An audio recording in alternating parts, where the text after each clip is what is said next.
Good morning. It's 9:30 and I really feel so bad that I had to shut off our kibitzing time, our chatting time. It was wonderful. It's great. My screen keeps repopulating. We're up to 71 people at the moment. I'm going to turn this over right now to Etta, who wants to do a welcome. Good morning, everyone. It is such a pleasure to see all of you. I'm sorry that I'm not in person giving you all big hugs, but let's go on. Welcome to all of our sisters. If there are any men on the program, to you as well. I want to welcome you to our triennial conference of the fabulous Florida region. This year, a new dawn, facing the future b'yachad, together. That's who we are. We are all together. We are the fabulous Florida region for a reason. We are sisters, and at every conference, at every meeting, at every support group, we are sisters. Some of you have saved me in difficult times. I hope to be there to save you at any time. It has been a very challenging year, as all of you know, but hopefully, as we see the new dawn, we see the light that is coming. I hope that all of you, or most of you, have been vaccinated or are planning to, so that we can be together, not waiting 3 years, but seeing each other in person, at dinners, at luncheons, or just to give a hug. I hope that today will give you more response, more feeling of what this Florida region is all about. You know, 3 years ago at our conference in Orlando, Kathy said to me, Etta, would you like to chair our next conference? I never hesitated. I said, of course, yes, I will do it. But for those of you who understand, mir tracht and Gott lacht. We plan and God laughs. Look what happened. I am the most, or I should say, I am the least technical person here on this earth. And for me, when we had to go to technology, I freaked. I'm being very honest. I didn't know if I could do this. I didn't know how I would do it. But thanks to our wonderful committee, you have walked me through, you have helped me through, and I plan, and I know that all of you are going to have a fabulous day. My co-host, Judy Berger, she's a godsend. Not only is she technically savvy, she's more than just my friend. She's my sister. And whenever I need anything, she's there, and she's there for all of you. I do want to thank my entire committee, which included Kathy Swerdlow, Jeanette Bronstein, Ann Schimberg, Nancy Goldberg, Mona Haas, Barbara Shepard, Judy Berger, Shelley Gross. Thank you, thank you, thank you for helping me and helping us to make this conference what it will be. Sit back, enjoy, and hopefully we will all be together again in less than 3 years. Thank you, Etta. It's now my pleasure to open our plenary session, our general meeting of the fabulous Florida region. We do have a quorum. We have over 86 people already signed on and over 100 registered for today. And that comprises 22 of the 26 sisterhoods in our region, as well as a number of our individual members. I want to welcome some immediate past presidents of the, or immediate, not immediate, past international presidents, Carol Simon, Margie Miller, Gloria Cohen is signed in. I'm not sure if she's on yet. And of course, Debbie Goldich for her help in getting us started this morning. And we'll hear more from Debbie in a little bit. Right now, I'd like to introduce Cantor Danielle Ben-Simon. Originally from Allentown, Pennsylvania, she has called Palm Beach Gardens her home and Temple Beth David her family for 10 years. Cantor Ben-Simon studied music and gender studies at Oberlin College and earned both an MA in sacred music as well as in Jewish education from the Jewish Theological Seminary in New York. Prior to her arrival at Temple Beth David, she held pulpits in New York, Philadelphia, on Long Island, and in Cleveland. Cantor Ben-Simon strives to engage, inspire, and uplift the Jewish soul through prayer and song.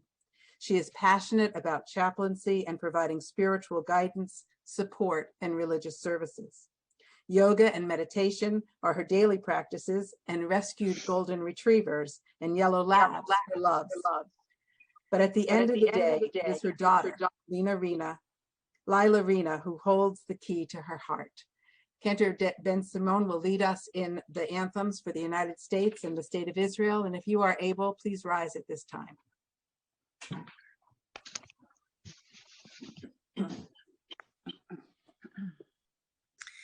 Oh, say, can you see by the dawn's early light what so proudly we hailed at the twilight's last gleaming, whose broad stripes and bright stars through the perilous fight o'er the ramparts we watched were so gallantly streaming, and the rocket's red glare, the bombs bursting in air, gave proof through the night that our flag was still there.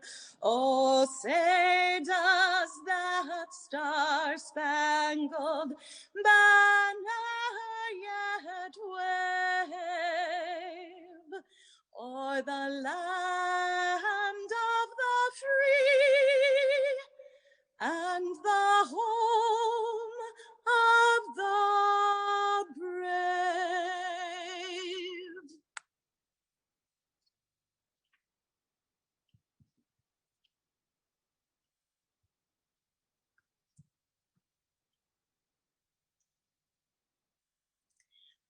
Oh, Lord, balev apnima, nefesh Yehudi homia, ulfatem Mizrach kadima, ayin letzion Sophia. Od lo avda tikvateinu, hatikva bat shnot alpayim, liotam chopshi be'artzeinu, Eretz Zion Yerushalayim, liotam chopshi be'artzeinu, Eretz Zion Yerushalayim. Thank you so much, Cantor. It was my honor. Thank you so much, women.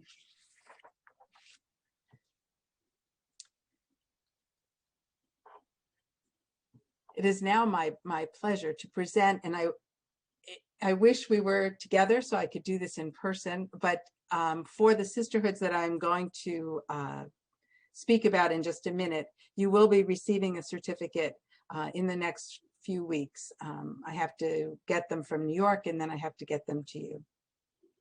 But I'm going to share screen and I'll show you what you'll be getting. And these are our sisterhoods. We are celebrating milestones of affiliation. So let me get that. And these are milestones that were reached since the last time we met in 2018. So celebrating 10 years, Temple B'nai Jacob in Wellington. 30 years, Temple Sinai in Hollywood, Temple Torat Emet in Boynton Beach, and Temple Beth Shalom in Sarasota. Celebrating 40 years of affiliation, Temple Beth David Sisterhood in Palm Beach Gardens, Congregation Kol Ami in Tampa, and B'nai Torah Congregation in Boca Raton.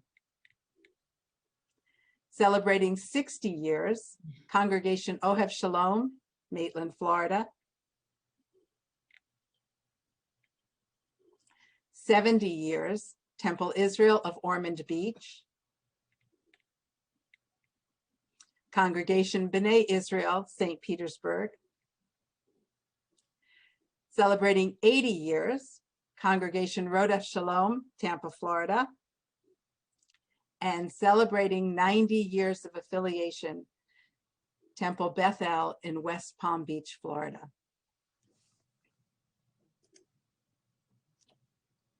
We are so strengthened by the support of our sisterhoods and now of our individual members as well.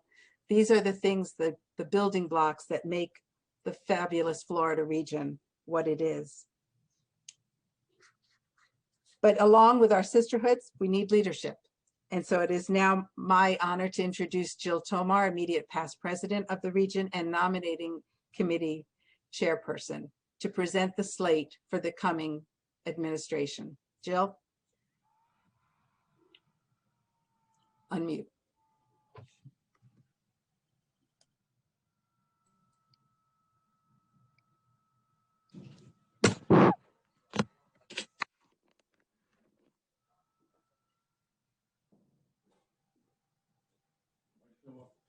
Okay, it is my pleasure to present the slate of the 2021, 2020 to 2024 Florida region. The Executive Board President, Jeanette Brownstein. Torah Fund Vice President, Nancy Goldberg. Programming Education Vice President, Shelley Gross. Membership Sisterhood Support Vice President, Barbara Shepard. Communication Vice President, Mona Haas. Administrative Secretary, Alicia Rudin. Treasurer, Beryl Goldberg. Parliamentarian, Eileen Barberi. The General Board slate is as follows. Area Directors, Area 1, Ronnie Eigel. Area 2, Jill Tomar. Area 3 is still open, so please contact me anytime after this conference. We have a spot.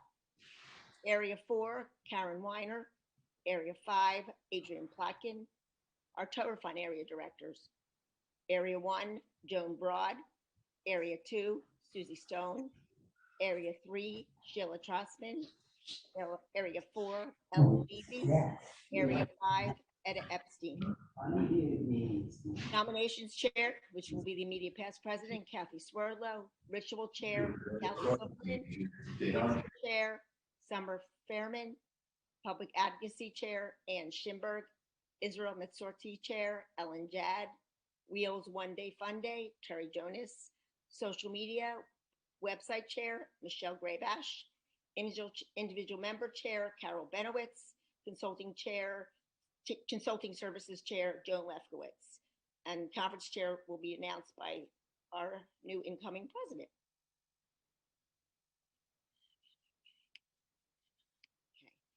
Okay.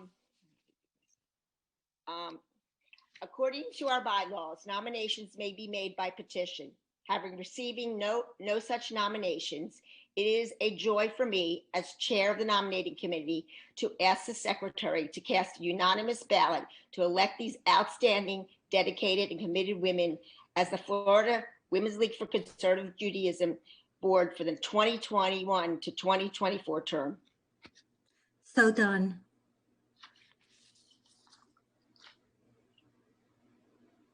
Thank you, Jill, and thank you, Beryl, for accepting on our behalf. It is wonderful to see such a vibrant group of women step forward in leadership for our region.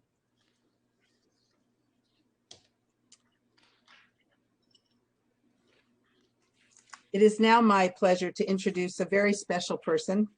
She has been invaluable to us in our planning for this conference. Debbie Bruce has been a member of Sisterhood for 35 years and has held most positions, including president of her sisterhood. She became involved in Women's League as the North Atlantic Region Conference Chair and then went on to become Region Torah Fund Vice President and then Region President. Deb credits the training that she received from Women's League for these positions, along with Leadership Institute for giving her insight into the challenges that sisterhoods and regions can face. Deb is a past international vice president, Women's League Israel chair, and a member of the Torah Fund cabinet. Currently, in addition to being a consultant, she is the Women's League recording secretary. On a personal note, Deb and her husband have been married 40 years, having met while teenagers in BBYO. They are the parents of 3 adult children and Saba and Safta to 1 so far. During her free time, she enjoys mahjong, kickbox, and sewing. Post-pandemic, like many of us, Deb is looking forward to getting back into her synagogue, hugging her friends, and traveling. Deb.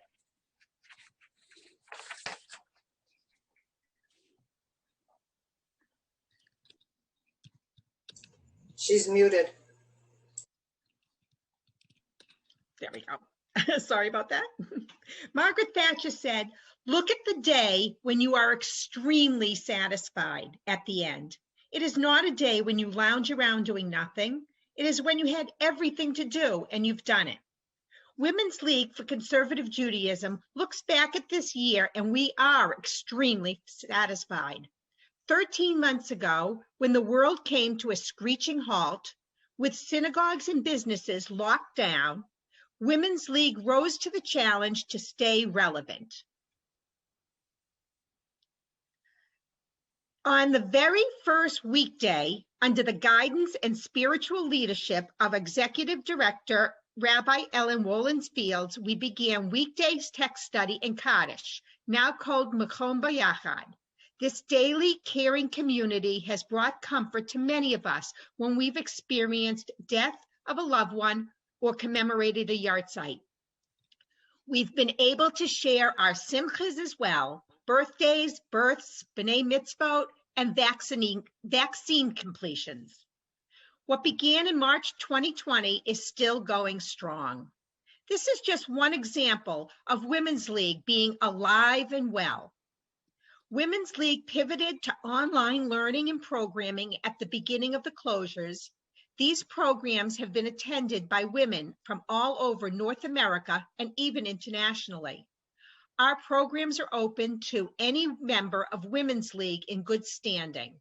It is important that sisterhoods make sure all paid up members are in the database. We need members' emails so that they can receive the news and information from Women's League. Please collect the emails from your sisterhood and forward them to Razel at rkessler@wlcj.org. Here are some examples of what we've been doing. As I mentioned, Daily Psalms and Kaddish, now called Mechom B'Yachad, is a weekday text study and Kaddish that began in 2020 and is ongoing. In July, hundreds joined our virtual international convention, which was a template for this spring's region conferences. There are weekly Hebrew classes for all levels of Hebrew learners and B'not Mitzvah class for women who may not have had that opportunity or would like to study even more. Seminars on membership, such as per capita, small sisterhoods, individual members, have been held.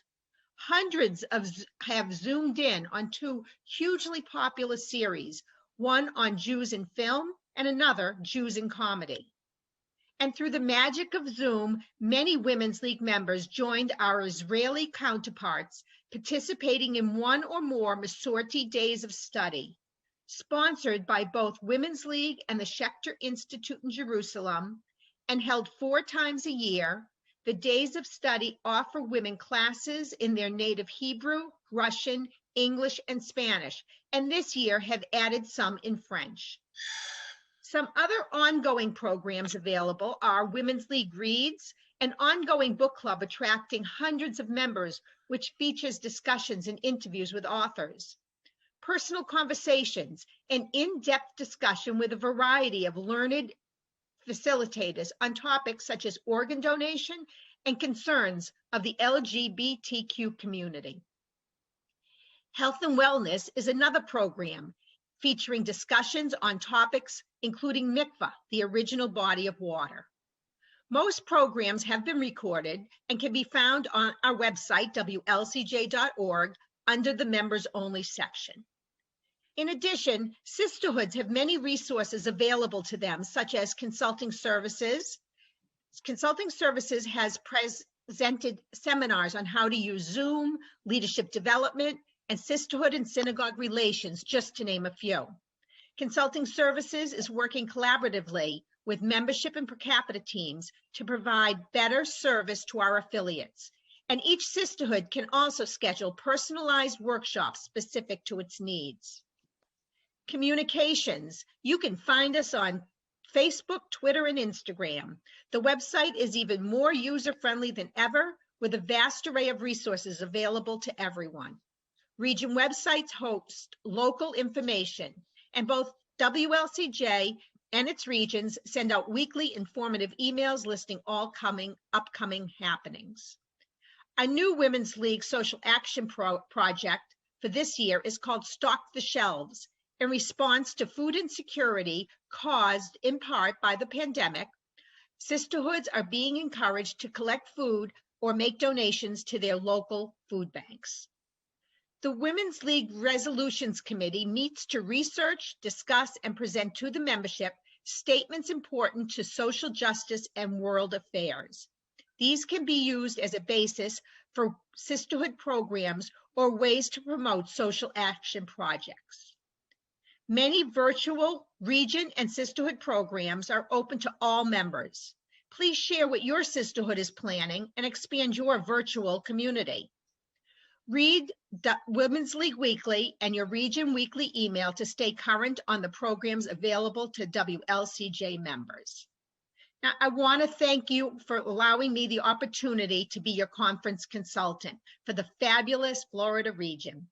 It has been such a pleasure working with a very capable committee led by conference co-chairs Etta Epstein and Judy Berger and Region President Kathy Swerdlow.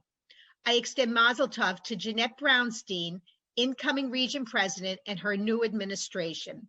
Sisterhood Presidents Workshop will be held in June so that the presidents can enjoy today's program in full. So join me for a new dawn, facing the future biyachad. And now a message from Women's League International President, Debbie Kainer-Goldich. Thank you.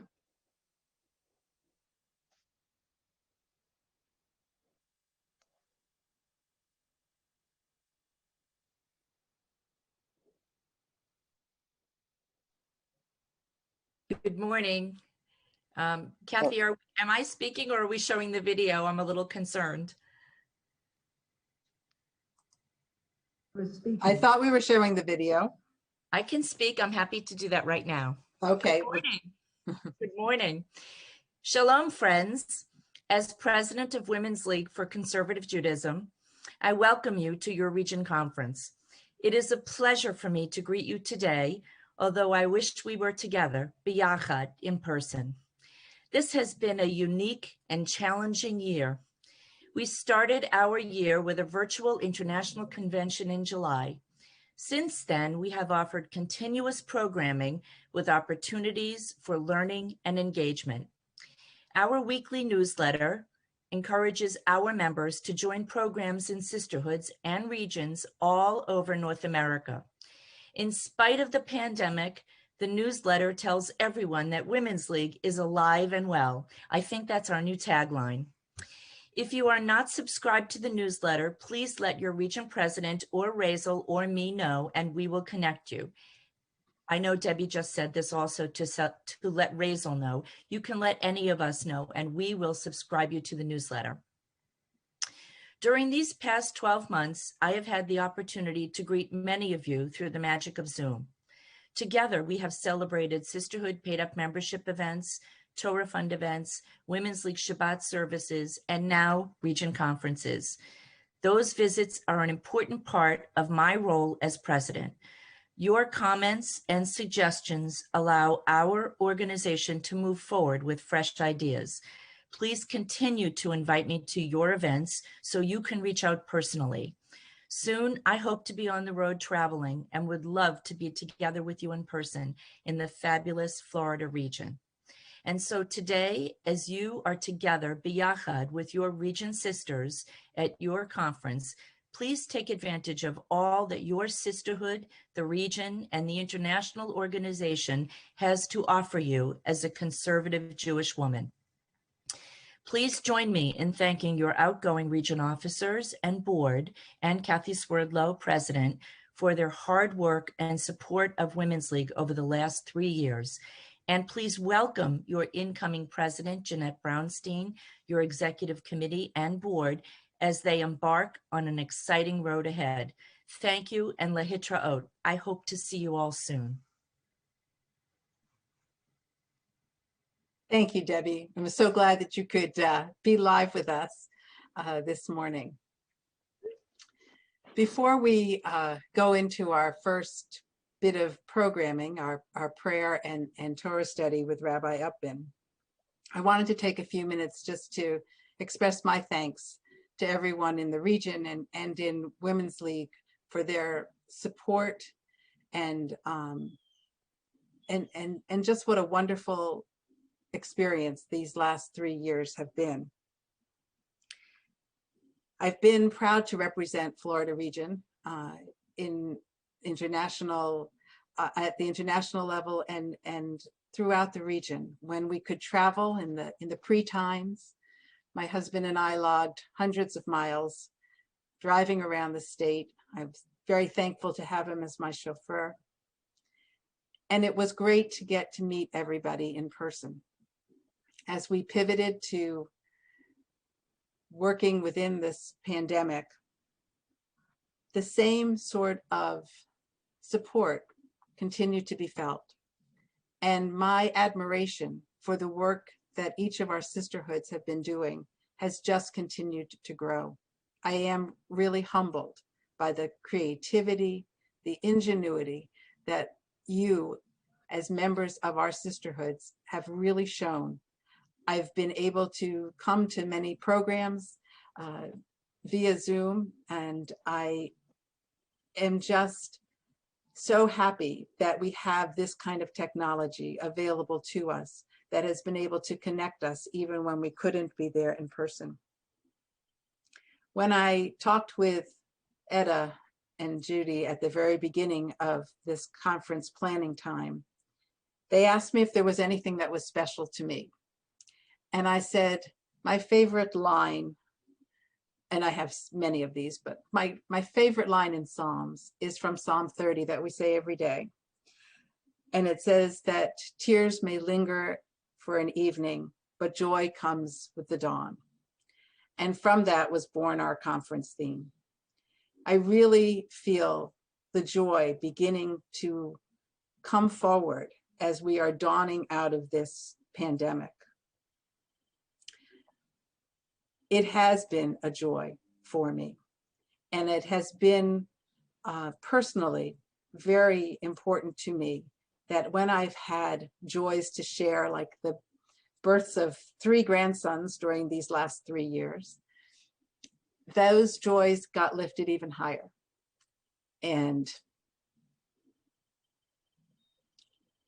when there are sorrows to share, I have felt the support and the lifting of all of you. So as this time for me comes to a close, I just want to express my gratitude for all that I have received when I've had this honor to be the president of Florida region. And on that note of gratitude, I'm going to move us forward to Ann Schimberg as we begin our prayer service. Thank you, Ann. Thank you. Boker Tov, everyone. I'm going to call names. I'm going to screen share and call names for the different prayers that we will lead. I'll ask that everybody else stay muted. When I call your name, just unmute yourself. So we will start off with what we call an English reading. And Marcy Adler and Shula Fleischer will be, let me get this. Okay, look, there we go. Okay. Marcy Adler and Shula Fleischer, if you would please start. May the door of this community be wide enough to receive all who hunger for love, all who are lonely for friendship. May it welcome all who have cares to unburden, thanks to express, hopes to nurture. May the door of this community be narrow enough to shut out pettiness and pride, envy and enmity. May its threshold be no stumbling block to young or straying feet. May it be too high to admit complacency, selfishness, and harshness. May this community be for all who enter the doorway to a richer and more meaningful life. Amen. Amen. Thank you very much. Now we will have the Misha Berach prayer. Helene Norman will lead it. She will stop after this first column and give all of you an opportunity to say names from your homes, please. We're not going to unmute, but just say the names after she finishes this paragraph line, and then she'll do the next. So Helene, would you please start? Misha Berach Avotenu Mikor Habracha Limotenu. May the source of strength, who bless the ones before us, help us find the courage to make our lives a blessing, and let us say, Amen.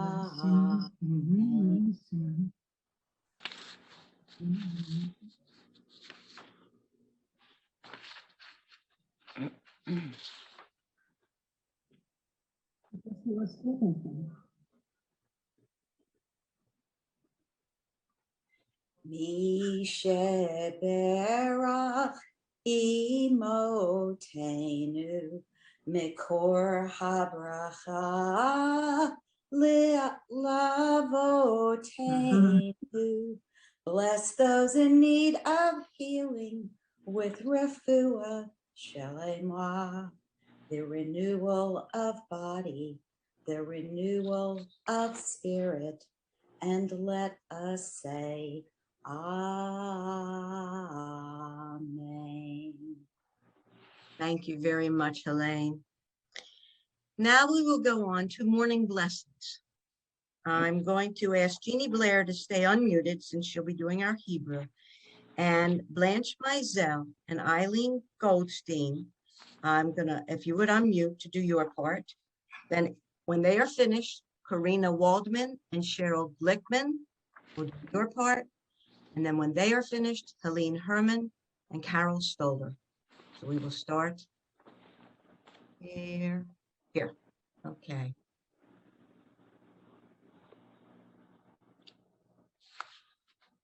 And Jeannie, would you read this top paragraph, please?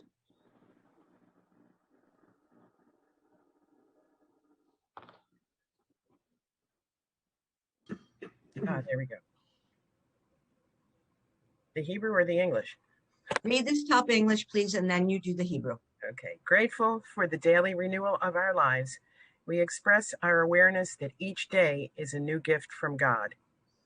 Baruch atah Adonai Eloheinu melech haolam asher natan l'sekvivina lahavin uvein laila. Who's reading the English? Blanche?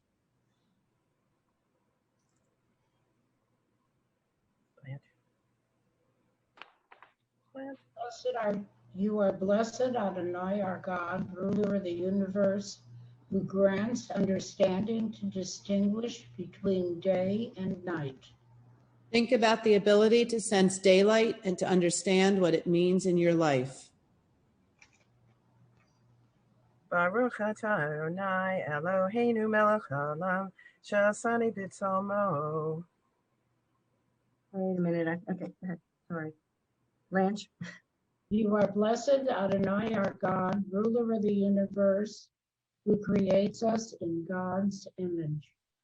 No. I'm sorry. I think we're on the wrong one.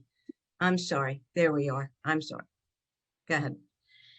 Think about the variety of our physical beings and the fact that we all equally reflect the image of God. Think about the fact that the traditional form of this blessing guided men to express gratitude for not being created a woman, and women to express gratitude or resignation for being created according to God's will.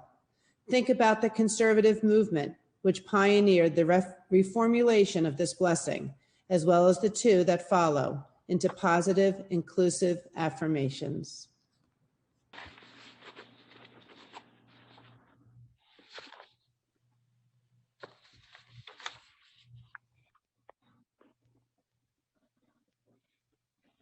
Jeannie.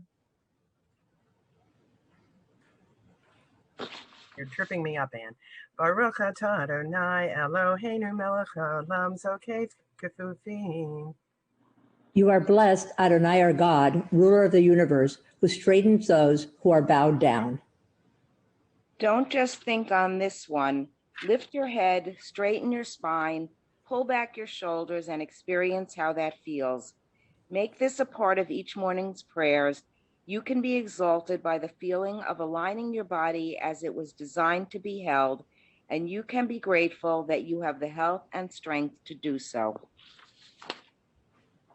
Baruch atah Adonai Eloheinu melech haolam rokah haaretz al hamayim.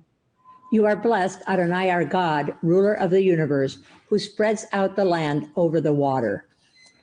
Think of the most beautiful landscapes you have seen, which usually involve the junction of land and water. Think of how beautifully our world is formed and how you have been privileged to see and remember lovely places. Think of the need to preserve these places. Baruch atah Adonai Eloheinu melech haolam ozer Yisrael b'tifarah. You are blessed, Adonai our God, ruler of the universe, who crowns Israel with glory. The land and the people of Israel are vulnerable to disrespect, to hatred, and to grossly distorted beliefs and criticism. This is a different kind of threat, but it is nevertheless a threat to us all. We make efforts to explain and to seek understanding, but we hope for God's help in being seen fairly and judged favorably. Baruch atah Adonai Eloheinu melech haolam anoten le'yayev koach. You are blessed, Adonai our God, ruler of the universe, who gives strength to the tired. We have all been tired. We may be tired as we recite this morning prayer, but we all know that we need strength, and we are grateful for the strength we need. Thank you, everyone. I appreciate that. And now we will, if you would all just read again, and now I'll ask Mona Haas and Claire Zimmers to please unmute and sing the Psalm for the day 1, Rishon, Psalm 24. A Psalm of David. The earth is God's and all it contains, the world and all who live in it. For God founded upon the seas and established it on the stream. Oh, sorry. For God founded it on the seas and established it on the streams. Who may ascend the mountain of Adonai? Who may stand in God's holy place? One who has clean hands and a pure heart, who has not taken my name in vain or sworn deceitfully. She shall receive a blessing from the Lord and just reward from the God of her salvation. This is a generation of those who seek Adonai, descendants of Jacob, who seek your presence. Salah. Lift up your heads, O gates, be lifted, eternal doors, so that the sovereign of glory may enter. Who is God, the sovereign of glory? The God of hosts. Adonai is the sovereign of glory. Salah. Thank you very much, everyone. And now I'm going to stop the screen share. And I have not seen her, but I know that Rabbi Danny must be on. So, okay. Let me get this. Now we will start our Torah study. There you are. Rabbi Daniel Upton is the Associate Rabbi and Prayer Leader of Congregation Beth Shalom in Clearwater, Florida, as well as a community educator for the Jewish Federation of Florida's Gulf Coast and for myjewishlearning.com. Originally from New York City, Upton graduated from Barnard College with a degree in political science and received her ordination from the Jewish Theological Seminary in 2002. Subsequently, Rabbi Upton taught throughout the region as the JTS Florida Rabbinic Fellow, of which I took classes. She was great. Rabbi Upton enjoys sharing her love of Judaism and song with students of all ages. She is a certified yoga instructor and interweaves Jewish meditation, spirituality, and yoga into her classes. Her musical releases of universal prayer are available wherever music is streamed. Rabbi Upton resides in Clearwater, Florida, with her husband and co-rabbi, Rabbi David Weissman, 4 children, and a menagerie of pets. You can follow her on social media at danielupton.com and at rabbi.danny, D-A-N-I. Without any more, I'm going to welcome Rabbi Upton to our conference. Thank you, Anne. This has been really wonderful so far. It's so great to see so many wonderful women from the fabulous Florida region that I've met over the years, my work at JTS, and of course, so many CBS folks here. And we are gathering today for such a wonderful, lofty cause. It's so, later I'll have more opportunity to shower Jeanette with praise, but I don't want to take this time that we have dedicated for Torah study for that. But I do want to say Mazel Tov to the entire board on your achievement and on the installation today, and a big recognition and of gratitude to the previous leaders who have brought us to this day. So let's begin with a prayer for Torah study.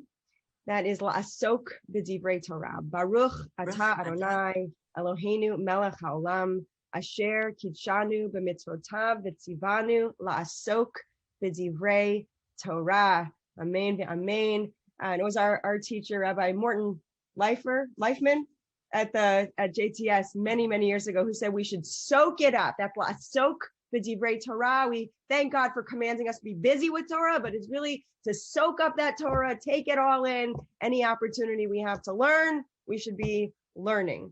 I believe there should be a prayer for screen sharing, which I'm about to do. Sometimes that doesn't go well. We need the extra prayer, so hold that in your thoughts. And a prayer for a stable internet for all of us, okay? So in a moment, I will share screen. I just want to highlight for you, I'm on the probably speaker. I see there's a yellow rim around my box, but if you wanted to see other people, of course, some of you may already know, but you could click on view and then you could click on gallery and then you could see other people. I will pause at a certain point for some questions or comments, and Anne, if you could help with that along the way, just in case I don't see a hand up. Again, we don't have tons of time. Yeah, so Anne, you'll be able to help us with that. Okay, chat is enabled as well. If you have questions, again, if I don't see the questions as we go along, and if you can help with that, fantastic. All right, so I'll go ahead and share my screen. Do you see this? Florida Region okay, Women's League Conservative Judaism Conference. Okay, a new dawn, facing the future biyachad. So that is our headliner today. And I wanted to take us through some study on the story of Jacob, breaking dawn, or the break at dawn, inheriting Jacob's transformative healing. That's a mouthful. But what I want to explore together, and this sheet is on Sepharia, for those of you who are used to using that as it's a source builder, you can find this on Sepharia. After our session today, I can make it public. So I want to begin with something that's not from the Jacob story. Actually, this is from Isaiah. The verse that says, Kumi ori kiva orech uchvod Adonai alayich zarach. Arise, shine, for your light has dawned. The presence of the Lord has shone upon you. We have a rich tradition in Judaism of me'afela le'ora, of darkness to light. That, we just observed Yom HaShoah this past week, one of the darkest periods of Jewish history, of our collective memory. But then in this coming week, we celebrate Yom HaAtzmaut, the dawning of redemption, as we call it, in the birth of the state of Israel. This is how Jewish time operates. We go from darkness to light, from hard times to better times. But as Jews, we don't just shove under the rug the negatives in our world, the negatives of our history. Everything that happens to us, we believe, is a challenge to glean from, to learn from, to take from, so that we can grow, we could be stronger, we could be better. We learn from our mistakes, we learn from our challenges, and we take that learning forward into whatever comes. So in relating this idea to the pandemic, okay, so that's, I'm giving it away, that's what we're doing here, to take this teaching about Jacob and struggling with the angel at the river Jabbok, when he sends his family over and he's fleeing from the house of Lavan. He hasn't seen his brother Esav in many years. Last time he saw his brother Esav, he was going to kill him, right? So Jacob was told to flee. He started a new life, married, had children, and now he's leaving Laban's house, and he hears that Esav is greeting him with a troop of hundreds, and Jacob now needs to prepare for that journey. What does he do?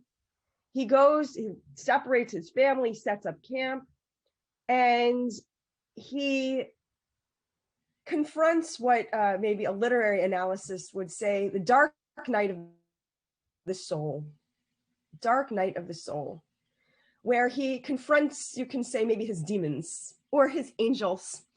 And we don't know who this Ish is who comes forward to grapple with him, to struggle with him. We don't know, okay?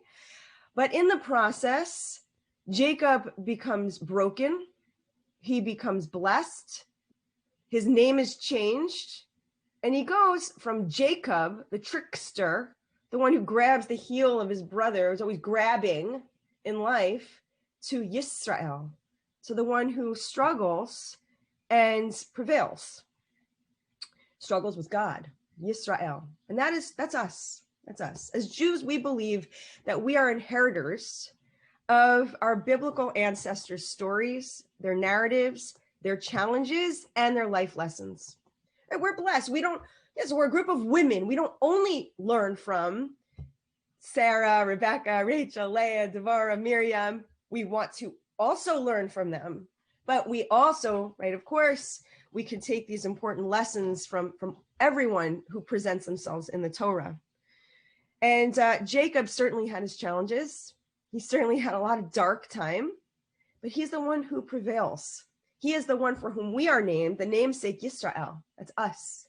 So it behooves us to look at his life, to look at his challenges, to struggle with his challenges, to struggle with his lessons, and see what can we glean from his life put into our own suitcase, okay, our own suitcase as we move forward from the pandemic into hopefully a brighter dawn with, coming out of this stage. We're not out of it. Okay. I know we're not out of it. We're not done with this pandemic. No, halavai.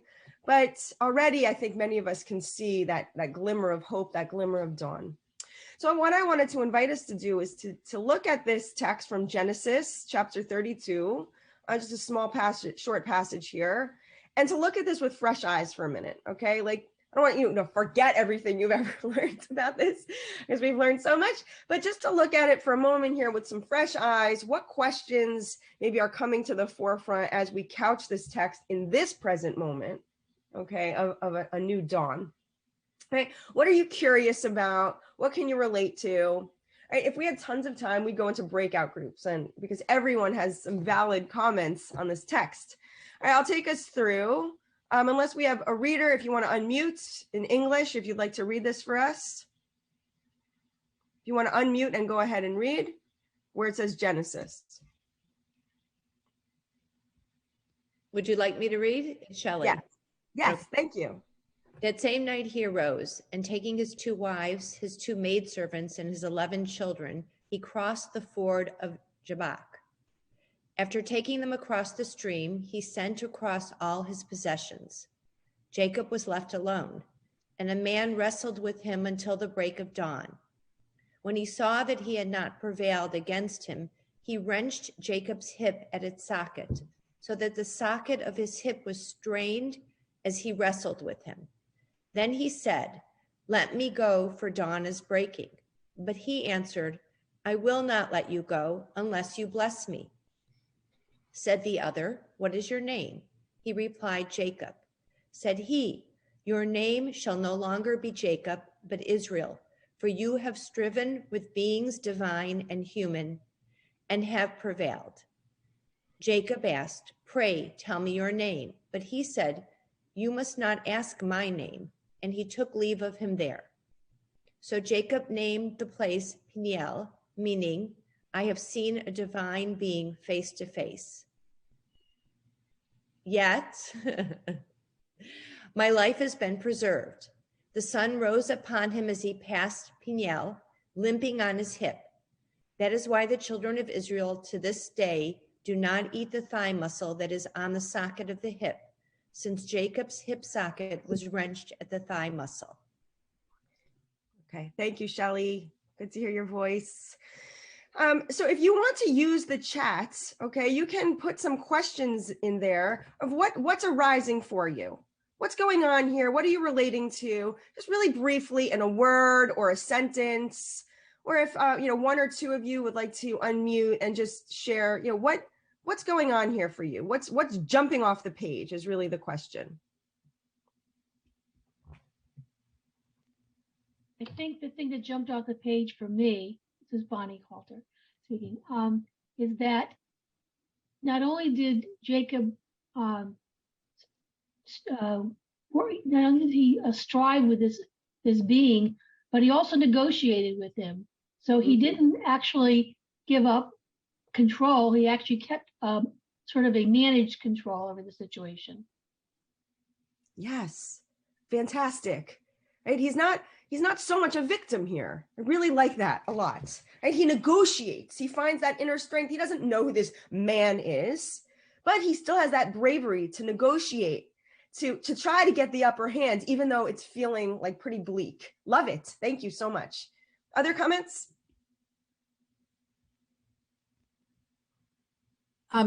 Danny, this is Kathy Swerdlow. I think also one of the things is he's not content to just receive and get this name change from the being, but he insists on knowing the name, even though he doesn't get it. He does, I told you my name, you tell me yours. Love it. Yeah. Right. This isn't one way. Right. What isn't one direction conversation. He wants more. Yes. Good. One or two Rabbi. more. Rabbi, Danny, we there's have some chat comments too. I was going to, go ahead. Go for it. Okay. Go. Okay. Maxine says, how do we protect what's most important to us and how we decide on those things? And then Shelley, I lost what you just said, Shelley. I got it. Oh, there. Now that I've read it again, it feels like we've wrestled this past year in our own isolation. Sometimes it's felt like we wrestled with God. Yes. Okay. And in the past year, we've had to decide what's really important. Thank you, everyone. Okay, and for those of you who are still thinking about or what's jumping out at you at the page, by all means, you can continue to use the chat to answer that question.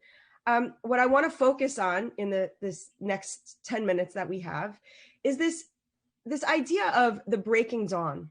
How many times, I've given you a little hint here, but how many times do you see that there's a mention of this breaking dawn?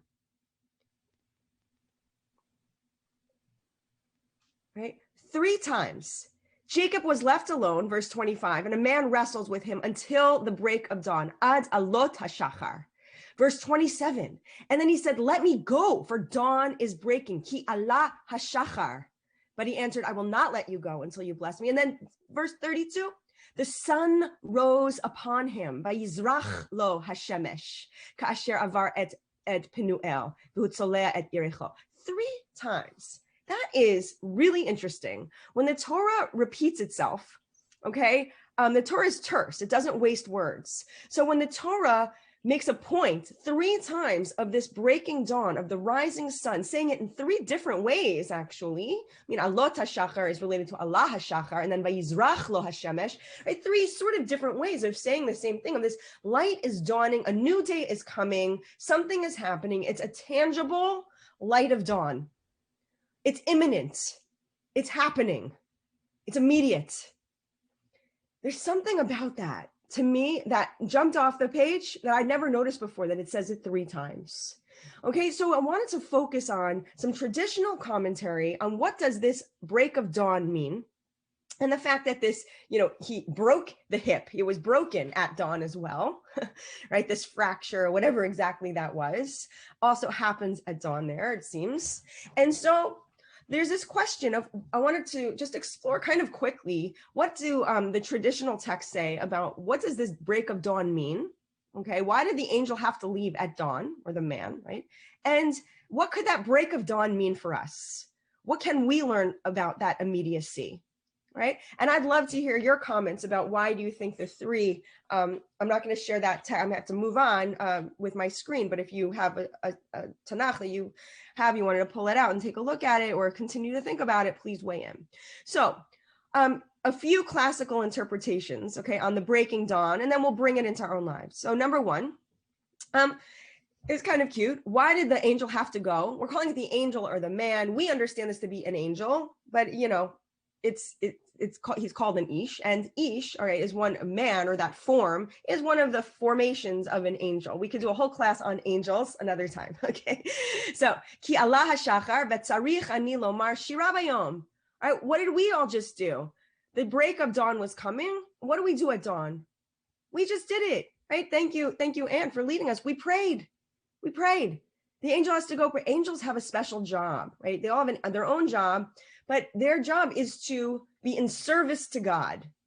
That's their main squeeze in life. That's what they do, right? And we like to be, we're a little bit lower than angels. We're said, we also pray to God at dawn every morning, right? The whole list of blessings. So that's why you had to go pray.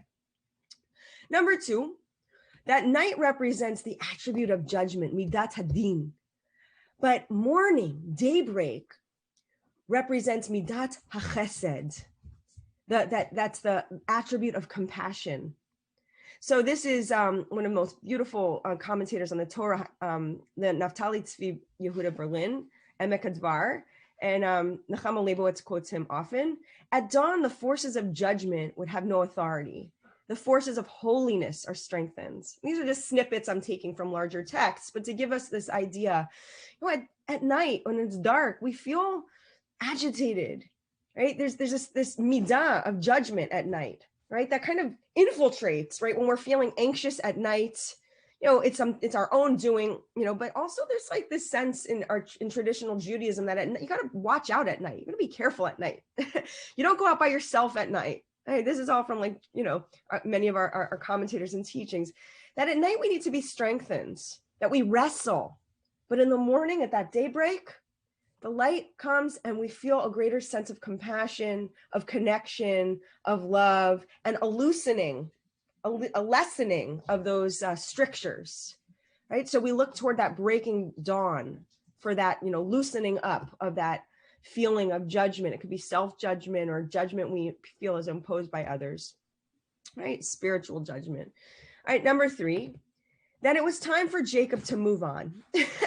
Okay, literally, Jacob had work to do. He had to go meet his brother. He couldn't just wrestle with the angel until, all through the day. Things to do. There are times in our lives when we ruminate, going on in our own mind about this and that.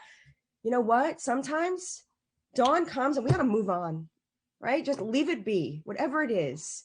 Right? And often, I know, we have this shared experience.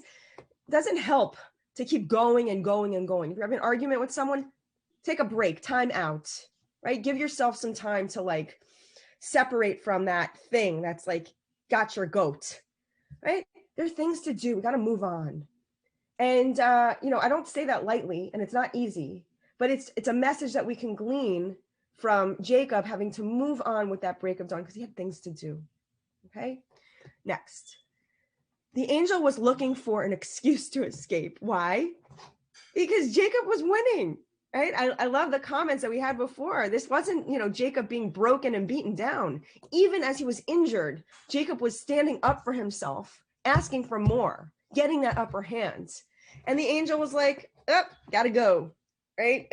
God willing, if the pandemic had a personality, right, that it would see vaccines here, time to get out. I'm not mutating, I'm leaving. I'm no match for humanity, right?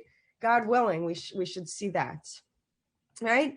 Next, a new dawn, a new day, right? And getting into sort of the messianic talk here, that a new light means spiritually we're moving into better days, that we're leaving that darkness behind and getting into a higher place of our own life, our own existence. So that break of dawn symbolizes, a spirit of peace and success as we move out of the darkness into the light. And the same here with the Sefer HaChinuch, an anonymous source, that with respect to our forefather, that the sun shone to heal him and he was saved from the pain. And just as the sun from Mashiach, okay, redemptive days, it doesn't have to be specific. Amen.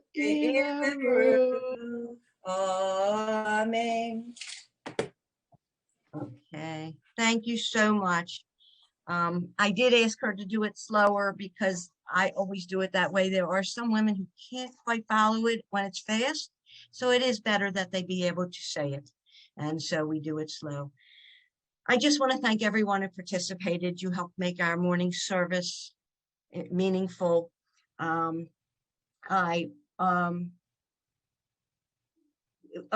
In the past, at our conferences, we've always collected after each service. The money would go to special needs or bat mitzvahs in Israel. So since I'm not there with a basket or a box for you to put money in, I'm just going to ask that everyone take a change, $1, whatever, and put it into one of your tzedakah boxes because we have completed a service and we want to do tzedakah always. Okay, so I think that's all. I thank you again. And Kathy?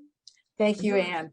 I do want to thank you for making this a creative prayer experience. And I want to thank you for your term as our ritual chairman, and you put together the creative readings. There are many more than what we used this morning, but thank you for spearheading that and being able to share that with us this morning. And Rabbi Upton, thank you again. You always leave us wanting more. And luckily today we will get a little bit more, although not in interactive study.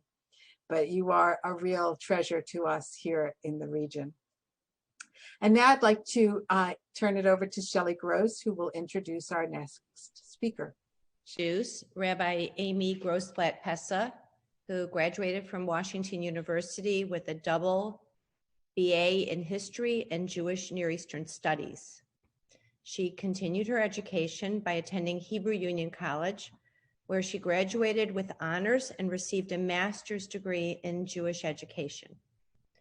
In January of 2019, Amy was ordained as a rabbi by Aleph, Alliance for Jewish Renewal. A spiritual seeker since childhood, Amy has sought both experiential and intellectual paths on her quest for a deeper understanding to life's most pressing questions, such as, why are we here and what is our purpose? Throughout the years, Amy has studied a variety of religions, participated in interfaith work, and has been a student of mindfulness and Jewish mysticism. As well, she has been trained in spiritual direction, Jewish energy healing, Reiki, integrated energy therapy, and has completed 400 hours of chaplaincy hospice training. Whether in a classroom setting, a spiritual direction session, or in a hospital room, Amy strives to help individuals connect more deeply to their own inner wisdom and to the source of all. Most recently, Rabbi Amy's book, Parenting on a Prayer, mines the Jewish prayer book to discover key values for thoughtful parenting, relating the lessons she learned as the mother of 3 children. After having read the book myself, I discovered that the lessons learned extend well beyond parenting to all relationships.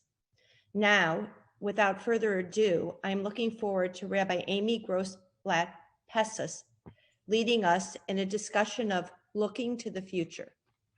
Rabbi Amy. Thank you so much for that introduction. It's really an honor to be here this morning. I wanted to thank how this came about through the connection between Shelley Gross and Kathy Swerdlow with this invitation to be here with you this morning.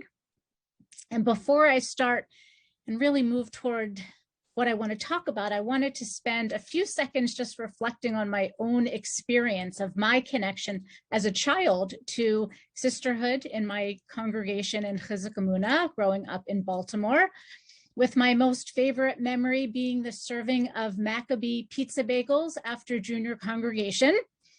That was always the best. And in addition, the work that the sisterhood did for the congregation, I remember they were always at Hanukkah bazaars and Purim spiels. And as I grew and became an adult, I always remained connected to the sisterhoods, excuse me, to the sisterhoods in the various congregations that I was involved with as an adult. And in looking at the mission statement of Women's League, I really resonated with the first phrase that says the following. The mission statement reads, its goal is to strengthen and unite synagogue women's groups, their members and individual members. And so it's my intention and hope this morning that through my teaching, it will support that mission of strengthening each of you who are here today as you strive to strengthen yourselves as individuals, along with your communities and beyond. And so let us begin with a breath. I'm going to invite you to settle into wherever you're seated. And if you can sit up as straight as you can comfortably, your palms facing upward in your lap. If you are comfortable, closing your eyes or lowering your gaze, and just taking a few deep breaths in through your nose, inhaling deeply, exhaling completely through your mouth.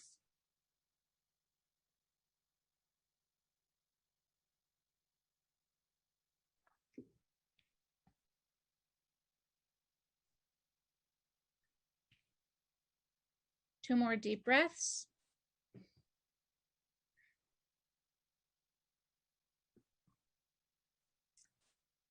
And when you're ready, wiggling your fingers and your toes, opening your eyes, coming back to our Zoom room together. And so why did I start with this breath, right? Why did I start with really grounding us? I want us to connect to our physical bodies. And so often we go through most of our day without realizing that we're breathing, thank God. we breathe, right? And we just take it for granted. So the questions I wanted to ask you through your few seconds of focused breathing, these are just for you to answer for yourself. Was it easy to stay focused on your breath? Did you notice that your mind started to wander? Were you able to bring your mind back if it did wander, thinking, oh, what am I making for dinner? Who do I have to call? I forgot to send that email, right? So again, there's no judgment. It's really just a noticing, oh, wow, I was really able to stay focused, or you know what? It was definitely a challenge. So we're starting in this world, in the world of the physical, in this world, what is known as Asiya, this physical world, and we're going to talk more about it later. And offering the following, that it is sometimes in those breaths, right? In this taking a pause, where we find the expansiveness, where we find the answers to questions that we might have been unable to receive prior. So it's in that silence that we can find what I like to call God whispers. And so I offer that as one way that we can move toward the future.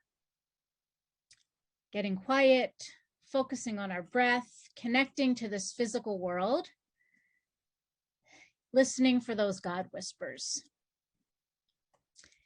In the Shabbat weekly newsletter, Kathy Swerdlow wrote a couple weeks ago about two important Jewish values. One, tikkun olam, repairing the world, and two, zachor, remember. And so this morning, I'd like to take a bit of a journey with you and reflect back on these two values and how they were experienced this past year and how we might take them into the future, moving forward to a new dawn. This past year has been quite, you can fill in your own blank, trying, frustrating. It's been agonizing for some, it's been fulfilling for others, it's been meaningful. There are many who have expressed that they wish they could just get rid of 2020, erase it out of existence. With the COVID-19 pandemic shutting down life as we knew it, everything halted, stopped, dismantled. We were quarantined in our homes, some with pets, some with partners, some alone, each constellation bringing its own set of challenges. Our lives moved online. If we were lucky enough to have computer accesses and some tech savvy, there were intense economic closures, disruptions, bankruptcies. Over 555,000 Americans died from COVID-related deaths. Systemic racism was exposed in a way that hadn't been seen or acknowledged with the death of George Floyd and so many other people of color in our country. The demand for social justice and equity reverberated from our streets. Climate disasters continuing to mount. It's no wonder why people want to forget 2020, its memory obliterated, so that we can go back to our regularly scheduled lives. But can we? Can we ever go back? I'll be honest. While I recognize the amount of pain and suffering that so many endured this year, I want to acknowledge before continuing, and please join me in a few moments of silence as we remember those who are part of Women's League and those expanding outward in our communities who are no longer among the living and who lost their lives this year. Please join me for a few seconds of silence. Lizkor, to remember.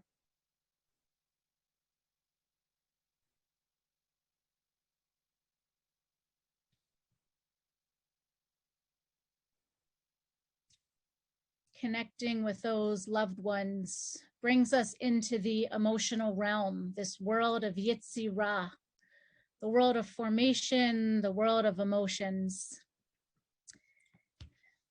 Continuing to hold them in our hearts, May their memories be for a blessing. And even with all of this sadness and sorrow and pain, there were also positives that emerged from this past year. And I'm not willing to throw those away. Here are a few that I'd like to keep. The kindness and care and concern toward others that emerged, to those close to us and to those strangers. The understanding that really was exposed that we're all in this together. What happens on one side of the globe happens on the other side and all points in between. We were reminded very strongly that we are part of this interconnected web: water, plant, animal, air, earthling. The call for social justice and equity has been a rallying cry this year, seeming to shift consciousness and moving us into action in a way that hadn't before. I'd like to hold on to that sense of tikkun olam, of repair. For many families, there was an increased unanticipated time spent together, adult children who came back home or were forced to come back home, allowing for this time many families describe as a gift. I don't know about your kitchen, but my kitchen got a lot more use. Preparing home-cooked meals. Baking. I took up learning to make sourdough this year. And other do-it-yourself jobs that many experienced over the course of this year. I'd like to keep that as well. And our synagogues and our congregants figured out how to go online, how to Zoom, how to create an online minyan. We did life cycle events, social gatherings, book clubs, and those who normally might not have been able to attend synagogue events for health reasons or because they were homebound now have access in a different way.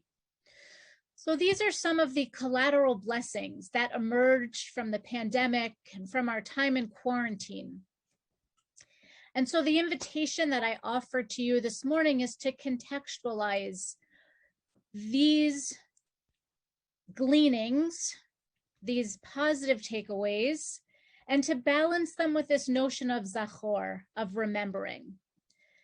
I'm going to ask you to take a few moments and think for yourself, what are some of the great challenges that you would like to discard?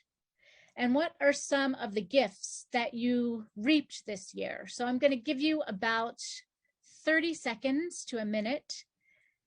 You can choose to put the answers in the chat, or you can keep them to yourself, but gleanings and also what you would like to throw away.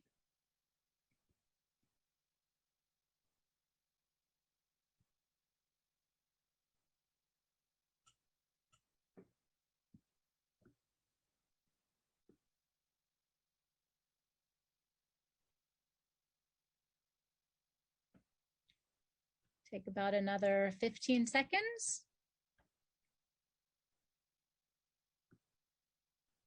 Gratitude for abundance, I see in the chat.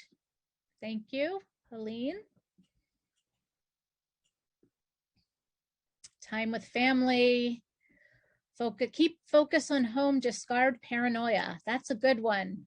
Wouldn't it be nice if we could just take a pill for that? Right? Just get rid of the paranoia. The importance of making time for what is truly important. Too often the to-do list interfered with what was important. Beautiful. Yes. Throw away the losses that we experience. Gratitude to first responders. Beautiful. Thank you all for these sharings, and you can continue to send them in, but I want to be mindful of the time and keep us moving. So now that we've spoken a little bit, thought a little bit about the past, and how to sift out what is useful, important, and helpful, I'd like to move us toward looking toward the future. So I believe that we each have a responsibility to get our own house in order before we can begin to get the larger house of the community and the world in order, and how we can be involved in tikkun olam. in repairing the world. So the question I would like to ask is, what does it mean to repair our world, and what world is being referred to? Because Jewish mystical tradition teaches that we live simultaneously in 4 worlds: the world of action, the world of emotion, the world of thought, and the world of spirit. And as we look at these 4 worlds this morning, I hope that your understanding of Tikkun Olam, of repairing the world, will also expand. However, there is a caveat, because there always seems to be a caveat when one begins to enter mystical texts. So before we can move to talk about the 4 worlds, I'd like to do a little bit of background about how the world came into being, according to Rabbi Isaac Luria, the 16th century Kabbalist, who was also known as the Ari.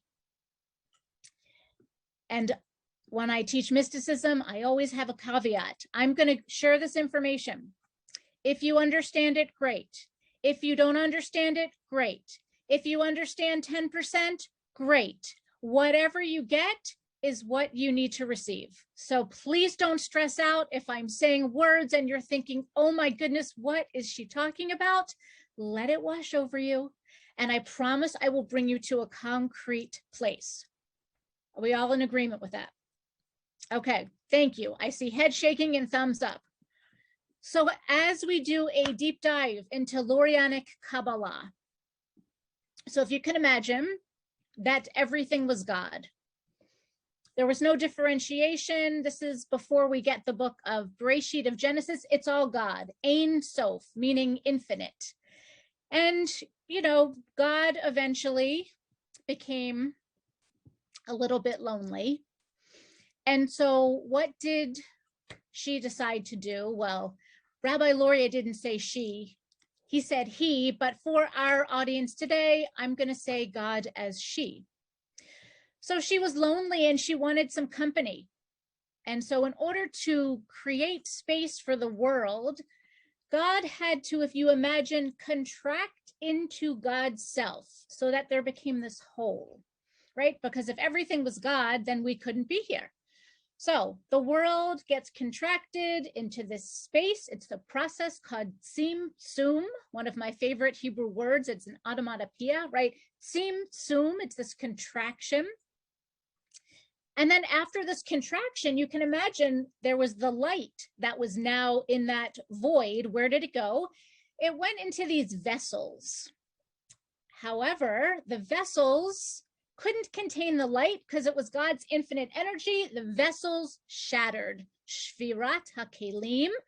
The shattering of the vessels is when the disharmony and this evil comes into our world.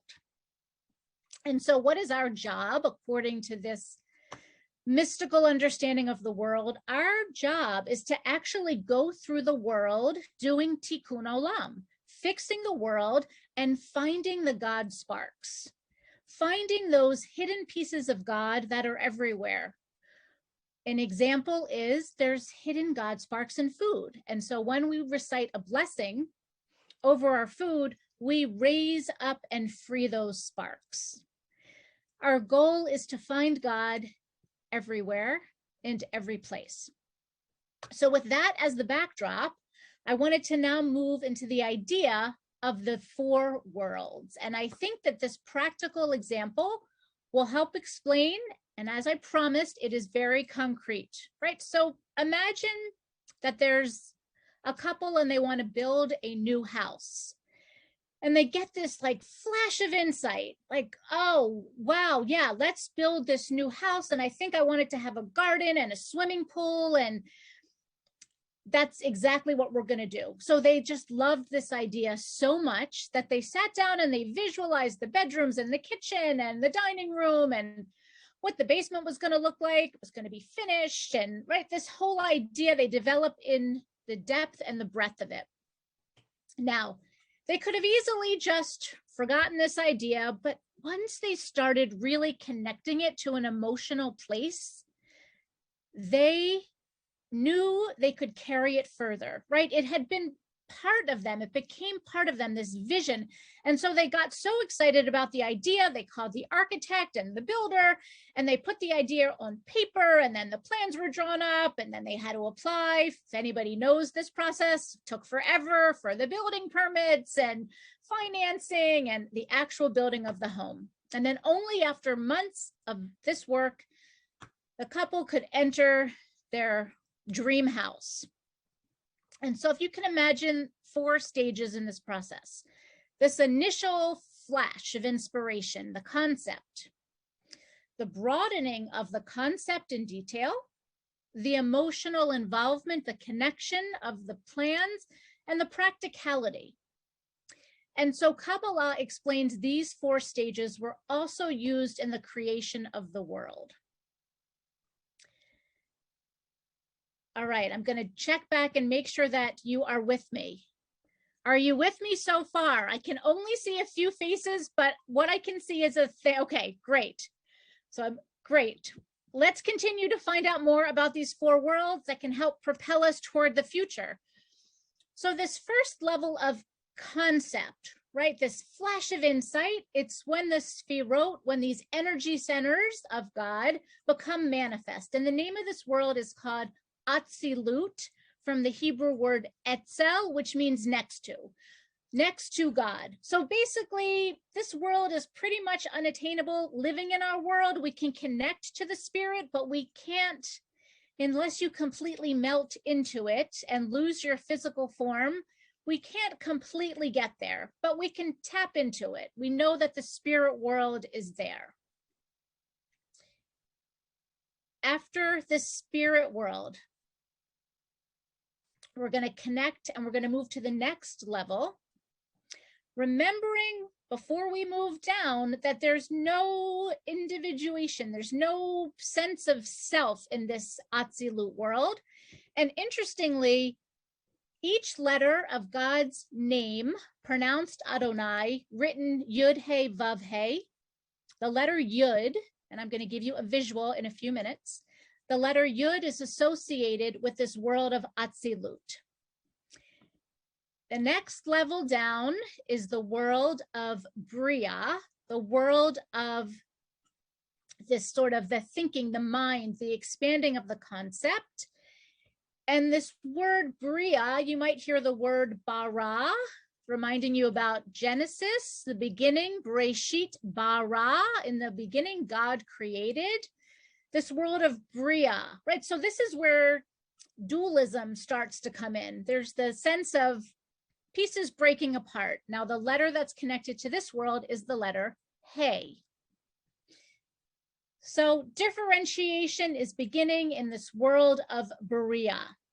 We're going to move down a level, the world of Yetzirah. Yetzirah is formation. And it's here that the finite plans are actually drawn up for creation. And the letter that correlates to this world is the letter Vav. So if you're noticing, this is following God's name Adonai. We had Yud, He, Vav, and you can imagine what the last world is going to be. We'll get there in 1 second. So this world of Yetzirah is where emotional attachment takes place, and it's no longer just a concept, but they're actually concrete steps that are being taken to unfold. And this final world is the world of Asiyah, the world of action, where it's the physical world, right? So we have the creation of the 4 kingdoms of the mineral, the animal, the vegetable, and the human. And the letter associated with this, you could guess, is the letter He. And so what is a little bit interesting, contrary, perhaps frustrating for some, is that in the world of Asiyah, we have that God creates this incredible world. Remember, starting from that place of Ein Sof, of all energy contracting into God's self, creating these vessels, light spilling out. Our job to find these pieces of light, and through these Sphirot, these energy centers, come into being our world, the world of Atzilut, and then Bria, and then Yetzirah, and then Asiyah. The world of next to God, the world of creation, the world of formation, and the world of action. However, in the world of Asiya, ironically, God is hidden. God is hidden. Why is God hidden? Because if we knew that where God was, then we wouldn't really have free will, because we know what our expectations are. And so that is part of the deal with being human, is that we don't really always see God in our physical world. Sometimes we're blessed to have a feeling that we know God is present, or through the birth of a child, a grandchild, through the marriage of our beloveds, by seeing the sun rising and set. There are moments that we can find and connect to God's presence. And so I hope your heads are not spinning too much. There's one more piece I'm going to overlay on it, and it is a teaching by Reb Zalman Schachter Shalomi, who is the founder of the Jewish Renewal Movement. And what he did is he put an overlay on these four worlds and connected them to the psycho-spiritual sense of who we are.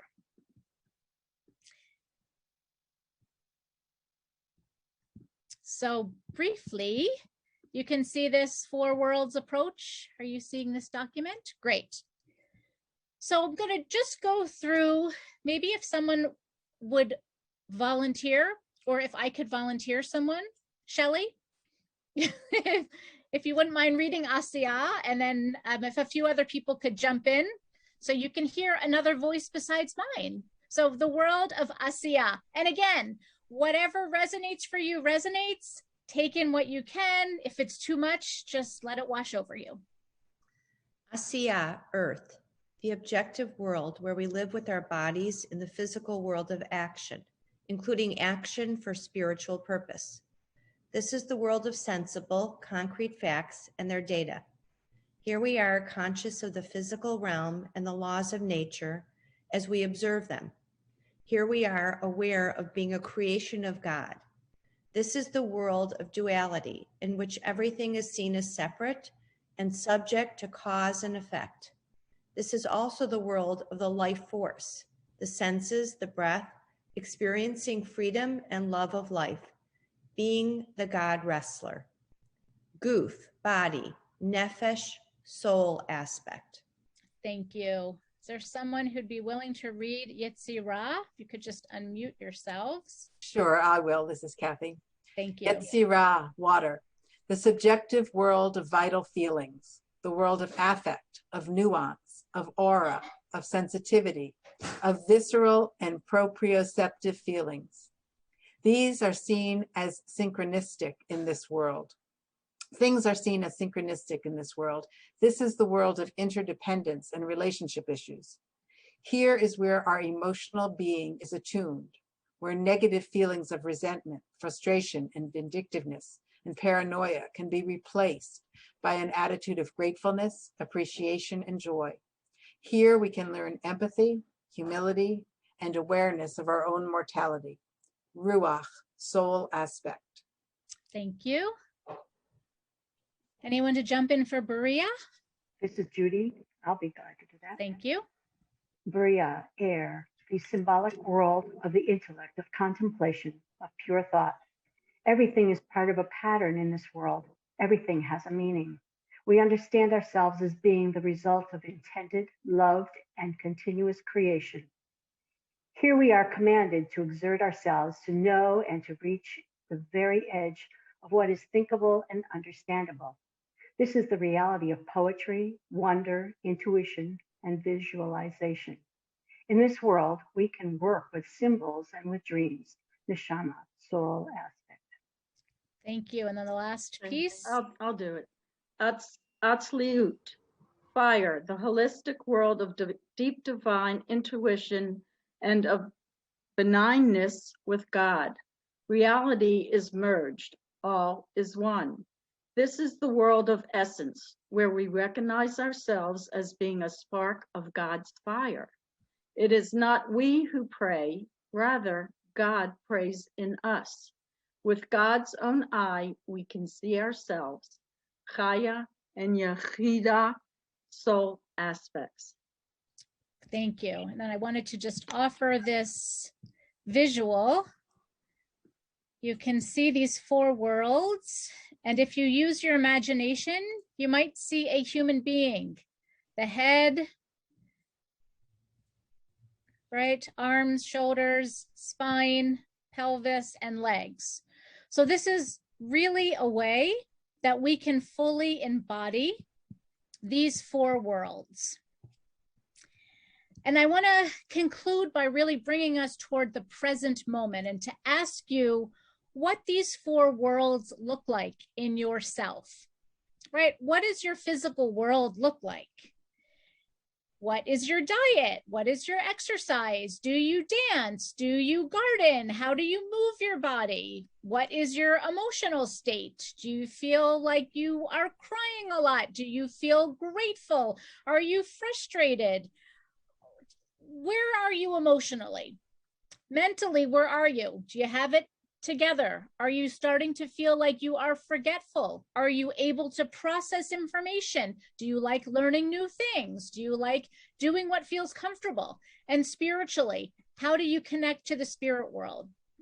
Through synagogue, through services, through praying, through davening, through journaling, through nature walks. What is it? So I'm going to just give you again 15 seconds, since we're short on time, for you to just take a few minutes and think about where you are at each point in your life, at each world.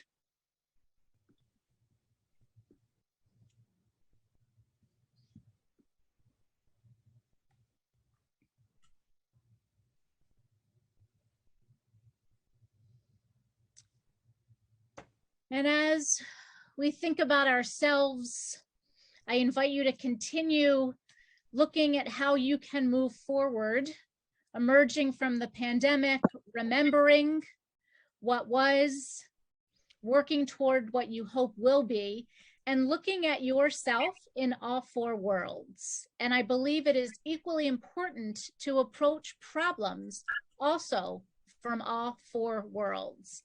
And so when we are looking as an institution, trying to figure out how to take Women's League toward the future, to look at these 4 worlds and see where they appear in your programming.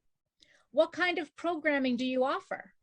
If you I've seen your website, believe me, you have amazing programs. There are incredible programs that do touch the 4 worlds, and then to maybe go deeper. If you're having a program, are you able to tap into those 4 worlds within one program? And so what I did during my talk, and I thought about outing myself or not outing myself, but I tried to hit each of those 4 worlds in this talk itself, so that I connected you to the physical, I connected you to the emotional, I connected you to the mental, and I hope I connected you to the spiritual. So I want to thank you so much for the opportunity for speaking with you. I wish you Hatzlacha, much luck on your 4 worlds journey, and as we move into the future, to hold deeply to these mystical teachings that can enlighten us, strengthen us, and help us become fully authentic, actualized human beings. Thank you so much. Rabbi, thank you. We'd like a copy of what you just put on. If someone could send it to everybody. And I just want to say, I think when you mentioned all of those feelings and you made all of those suggestions, the first thought I had was, is that, can you feel all those things at different times? And I think that the reason I thought that is because this, if anything, this pandemic has allowed us to really let our feelings out. I think that we were so busy before, and we've had so much time by ourselves, which I have a feeling you're the type that has felt all those feelings, but most of us have been too busy to feel them. So we'd love a copy of it. And we want to thank you so much for sharing with us today. If anybody would like information, I will have it attached about Rabbi Amy's book. Like I said, reading the prayers and reading her explanation of those prayers has really guided me, not just in my relationship with my children, grown children, and my grandchildren, but in my relationship with other adults. So I will put that information in the chat. Thank you so much. Thank you. Thank you. And Rabbi Pessa will have a concurrent session a little later after our panel discussion. But if I can get a copy of the handout, I will include it in the Shabbat message, so everybody will be able to get that. Now I'd like to have Etta step forward Thank and you. present our panel. What a wonderful program so far. I hope you're all enjoying it. Now we will have our panel discussion, Getting Back to Normal, moderated by Michelle Scher, and our participants, Rebbitzin Gisela Roisman and Eileen Cohen. Let me tell you a little bit about Michelle. Michelle Scher is a social worker for B'nai Torah congregation in Boca. She has been in the field of social work for over 20 years, serving children, families, and seniors in a variety of clinical and community settings. Mrs. Scher has also taught social work and psychology courses for Barry University and Kaplan University as an adjunct professor. When not at shul, Michelle loves to spend time with her family, volunteers in her community, and enjoys the outdoors. Michelle, it's on you now. Have a wonderful panel. Good morning, everybody. Thank you for that nice introduction, Etta. As she said, my name is Michelle Scher, and I'm honored to be given the opportunity to facilitate today's discussion. I am going to begin by introducing our very special panel speakers. First, I'd like to introduce Dr. Eileen Cohen. Dr. Cohen is a psychotherapist, author, and mother of 2 young girls. She's one of the most respected voices in the psychology of people-pleasing and navigating the difficulty of living in an intentional life while trying to maintain fulfilling relationships. She's the author of 5 books, all of which have received awards and 5-star ratings. These include her most famous book, When It's Never About You, and her new book, Anxious for Answers. She's a regular contributor to Psychology Today, which dedicated readers numbering in the millions. Her books and therapy practice are fueled by a passion for helping people achieve their goals, build a strong sense of self, and lead fulfilling and meaningful lives. As president of her family's foundation, Dr. Eileen oversees various initiatives geared toward creating better opportunities for those in need. So welcome, Dr. Cohen. If you want to just say a few words, and then I'll introduce Gisela. Well, thanks for that wonderful introduction. No, I think you said it all. Nice to be happy to be here. Okay, now I'm going to introduce Gisela Roisman. Gisela was born in Buenos Aires, Argentina, and became a lawyer after graduating from the University of Buenos Aires. She worked in the financial sector for 8 years. After moving to Miami, she started a new career path. In 2007, Gisela graduated from Nova Southeastern University as a marriage and family therapist. Since then, she has been working in private practice, counseling couples, families, and individuals, and has been volunteering for Beth Torah's conversion program, giving emotional support to its participants through their journey. Gisela has also assisted families with children newly diagnosed with type 1 diabetes in their transition at their homes and hospitals. And 7 years ago, Gisela started studying and practicing loving kindness meditation. 5 years ago, along with her friends, developed the Beth Torah's social action team. Since then, they have been assisting those in need, responding immediately to disasters, and organized a free mental health counseling online center during the first months of the pandemic. We are so happy to have both of you today talking about how to move forward through the pandemic. I would like to open the conversation with, you can just give a brief overview. In what ways has the pandemic impacted people's mental health? Me? Sure. Yes. Shavua Tov first. Good morning. Thank you, Michelle, Etta, Trudy, all the friends, everyone. Thank you for thinking that I have something to share with you. You know, I feel honored. So it's really a pleasure also to be part of this panel with you, Eileen, because I read not the 5 books, but I read 2. So thank you very much. So I can start telling you and sharing some of my life experiences. Do you want to hear some of my life experiences? Yes or no? Make a noise. Yes. Okay. So in particular, I will be talking about how gratitude and positive psychology have shaped me into the person and the professional I am today.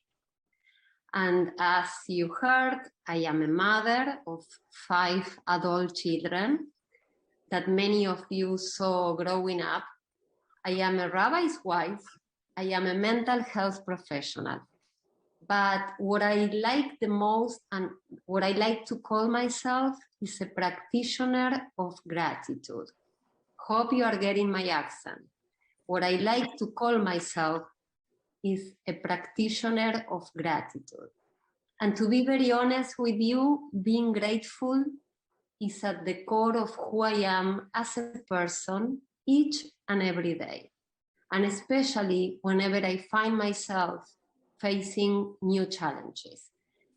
And I am very aware that each and every person here today knows just how challenging life is, has been, and can be. Need I say pandemic? So how do we manage? Well, I can tell you what I do. It will take just 3 more minutes. And what I recommend you also consider doing if you are not doing it for yet. First things first, I wake up in the morning, and I'm sure many of you do it. I pray. I say the Modea Nifila. We, as observant Jews, we start our day reciting it. Is it the audio okay? Everyone hears me well? Yes? Yes. Okay. Yes, we can hear you well. Thank you. So the first thing I do in the morning, that's how I manage all this year. I wake up in the morning, I say the Modeani, I pray. I thank God, right, for returning the soul to us, to me. So every morning I am thankful for being alive. Are you? Then what I do is I meditate just for a few minutes to ground myself, I ask for serenity. I ask to feel calm during the day. I ask for serenity. That takes me like 3 minutes. And then the third step is I set my intentions for the day. And I write, I do journaling. Journaling is a beautiful exercise, and I will be speaking more about this journaling, this healthy habit later on. So just one more thing to end. My belief is that it is a conscious choice to be grateful. You know, I once heard a professor saying that you cannot feel miserable and grateful at the same time. So what I do is I chose to feel grateful. Every day I make a choice to feel grateful. That's the way that I avoid feeling miserable.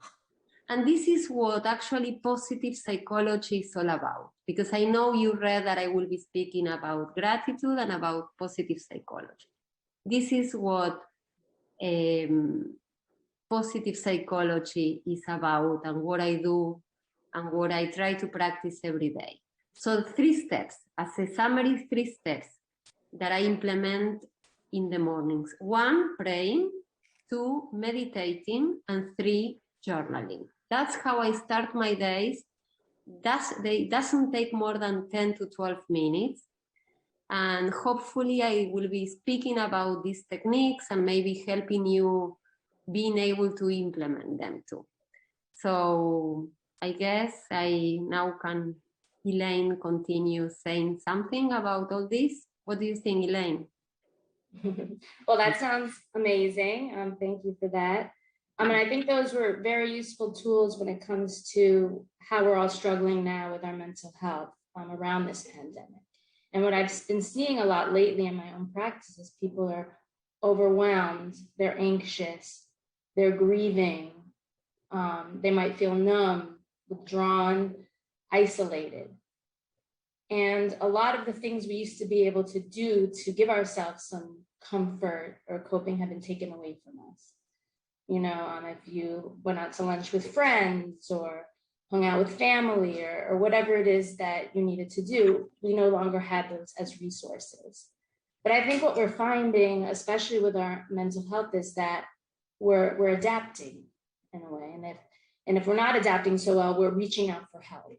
And I read a surprising statistic that suicide and depression are lower this year in 2020, actually, than they were in 2019. And the hypothesis is that mental health services are more accessible. People are at their wits' end, and the only time people really reach out for help or want to make changes is when they're the most uncomfortable, when they feel the worst. And I think in a way, this pandemic brought that out for us. We might have lost loved ones. We might have felt sick ourselves. We might feel uncertain.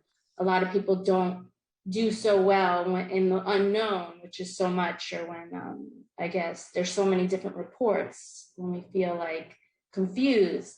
So now more than ever, we see people are reaching out for help, and it's been useful. So I would say that, yes, it's normal that if your mental health has been impacted, or your loved ones, or you're seeing some people struggle, and it's okay to reach out for help, whether that looks for, you know, reaching out to a family member, a professional, self-help book, podcast. There's so many resources out there right now. And the first is to validate that and normalize it, that this is a difficult time for everyone. The pandemic has impacted us all in many different ways. And it's okay to struggle and to grieve and to feel overwhelmed at times. So if you need any resources, I'll have my information, whether it's help reaching out for a professional, you know, not knowing what to do if you see a family member struggling. Those are all important questions to ask, and I can definitely send those out. Well, thank you both for that introduction to this conversation. My next question would be, because many of us are experiencing some levels of anxiety or isolation or increased, depression to some sort, what are some coping strategies that we can implement on a daily basis to help us, deal with some of these difficult feelings and emotions? Who would like to go first? Elaine, you want to go first or I go first? You can go first. Okay. There are many techniques. The one, when I started with my introduction, this is what I do in the morning, as I told you, the praying, the journaling, the meditation. We call it mindfulness. Mindfulness is like we all use that word now, and it means to try to be in the present, to try to be in the here and now, and to remind ourselves to be now. So now I am okay. Let's do just a short exercise and see if you feel a little bit better after this short exercise. I will be asking you, where are you? And the answer I expect is here. And then I will be asking you, what time is it? And the answer will be now. So where are you? Here.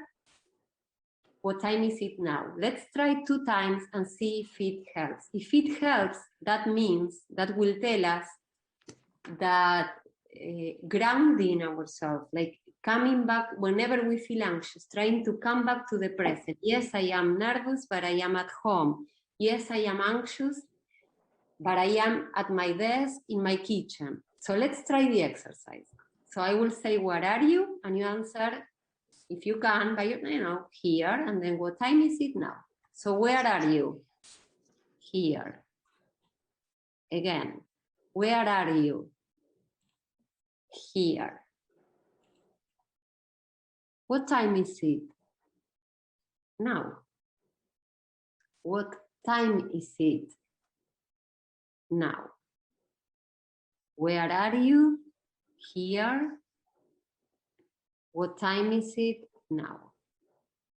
That's one possible exercise, short, a minute, that you can do with yourself and come back. You know, you are driving and you are nervous and you are thinking about many things at the same time. If you do that, you kind of ground yourself and come back to the here and now. Connect with the present. I don't know if you like it, but it helps me a lot. I do that. And later on, I will give you a couple of other exercises that I do it with myself, with my family, with my husband, with my patients. So what do you think, Elaine? Well, and that's piggybacking off of what I was going to talk about with bringing that into our day-to-day. But first, if you are feeling overwhelmed or anxious, I think, which is part of being present, is validating that. I think we all judge ourselves, or we think, oh, we shouldn't be feeling this way, but feelings are never wrong. There's signals letting us know, like, maybe we do need to slow down and be more present and see what's going on. You know, they're messengers that we don't always love, but they are. So when they're nudging at you, it's a, you know, instead of, when you notice that judgment, say, okay, well, let me just slow down, be more present with that feeling and validate it and say, okay, I see you, you're here. What are you trying to tell me about my life? And right now, I see anxiety as our instinct to survive. It's a natural part of being alive. And we do have a very big threat going on, and it's real. So it's natural to feel anxious. But the problems arise when our emotions or anxiety take over to the extent where we can't tell the difference between real and imagined threats. And we're very reactive. And we're not responding in ways that, you know, show our best selves. So if we could slow down, be more present, as Gisela said, and look around and say, okay, what threats are real? What threats are imagined?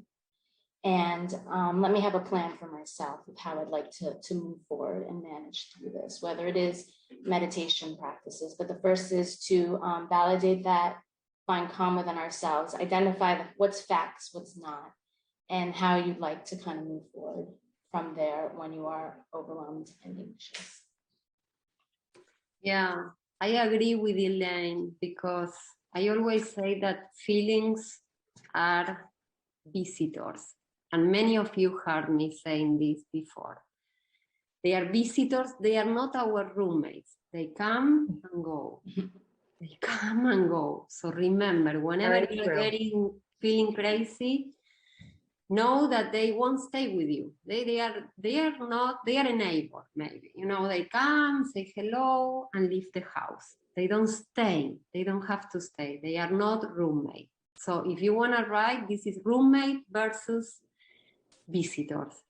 And it makes a big difference, knowing that this anxious moment will pass. I think that's an excellent segue into my next question, which I see a lot of people asking and wondering all the time, which is, you know, how to tell when someone should maybe seek professional help or support. You know, being able to decipher, are my levels of anxiety and overwhelmingness sort of normal because we're in a pandemic? Or, you know, when are there signs that maybe I should be reaching out and seeking help? You know, Elaine and I, at school, when we were in graduate school, we studied this definition. Anxiety, I'm reading, can be defined as the response to a threat, real or imagined, right, Elaine? It is a process that in some form is present in all living things. So you don't need a translation, I might need it, but it can be we get anxious and we have fear of something that is real or something that is imagined. Pandemic is real, very real. But there are two anxieties. I think this is what Elaine was also kind of addressing before. We have one that is a positive one. You know, that anxiety that they call it acute anxiety. This is the anxiety you feel when you are driving and it's raining and you need to be aware. You need to be aware. You need to be there to look at everywhere because I am driving and it's raining. That is okay. The other anxiety, the anxiety that we call chronic, that is the anxiety about worrying and worrying about the future. That it is, you know, fed by fear of what might be. This is the one where we need to pay more attention. If this is like a little bit every day, we handle it. Whenever you start feeling that the worrying of what might be, it is like occupies a lot of hours of your day and it is not allowing you to be functional, this is when you need to seek for help. This is when you need to call someone, to speak to someone, a friend first, a therapist, the rabbi, someone. That's why I will do some advertisement. We did a Betora during 2020. We built a free counseling center, and I had some volunteers working with us, and we answered many phone calls. You know, people were going through kind of like a panic attack or an anxious moment, and we were there for them, you know, helping them going through those moments. So try to think if the anxiety is like the acute one, the positive one, the one that awakes you, you know, that the one that gives you strength to go through the day, or if the anxiety is that chronic one, that one that it's fed by fear of what might be all the time. This is not the healthy one. So ask for help, talk to someone, and we are there for you. You know, we are there for you. So I don't know, did we answer the question? We get passionate and sometimes we go to other. No, that's well said. And I was gonna mention about the chronic anxiety. And sometimes when that happens, we look around and we blame ourselves and say, well, there's no threat in sight, nothing's happening, why am I anxious? And that's anxiety that comes about from maybe there's an unresolved issue in a relationship you're not taking a look at, or you know, maybe you're not setting boundaries in your life, or saying no when you want to, or you have so much on your plate. So that's where being present and slowing down takes place, because a lot of the chronic anxiety, you can find where it's coming from, but it's very hard maybe sometimes to see it on your own. That's where a professional can help you to go back and say, okay, what do I need to look at? Maybe in my family of origin, something that's unresolved there, or my current relationship with my spouse or my children maybe isn't where I'd like it to be. So that could be something coming up as well that we don't realize, because our anxiety doesn't have a timeline. It doesn't really know, you know, what's going on. It's just there to alert you that something doesn't feel right. So if you could take that time to slow down and take a look, you'll find out what's going on, and that can definitely be resolved by a professional. Another thing would be if you or someone you love is reaching out for unhelpful ways to reduce their anxiety. So if you notice they might be drinking, or you're drinking a little bit too much, or reaching out for a lot of prescription drugs that you know you shouldn't, or you really need a lot of time to exit out, or you're withdrawing a lot, or you're lashing out. You know, everybody does something different when they're anxious. Some people withdraw and become more isolated, and some people like lash out, become angry. So those are all different ways you manage. But if you're finding that those ways aren't so useful and are making the situation worse, that it could be helpful to seek professional help. And you know, we all need to feel. Feeling is, we have to go through the feelings. You know, take them again as visitors, but feel them. They say that we cannot heal what we cannot feel. So if we want to heal, like Elaine said, stuff even from the past, from our parents, grandparents, stories, we need to feel them in order to be able to heal those feelings. So we cannot heal what we cannot feel. That's a nice, phrase to have in mind, a quote to have in mind. So every time you have something going on, speak to someone. That's the bottom line for me. Social support is so important in our lives. Yes. As we move forward through the pandemic, I'm seeing a new type of anxiety emerge, which is this reentry anxiety.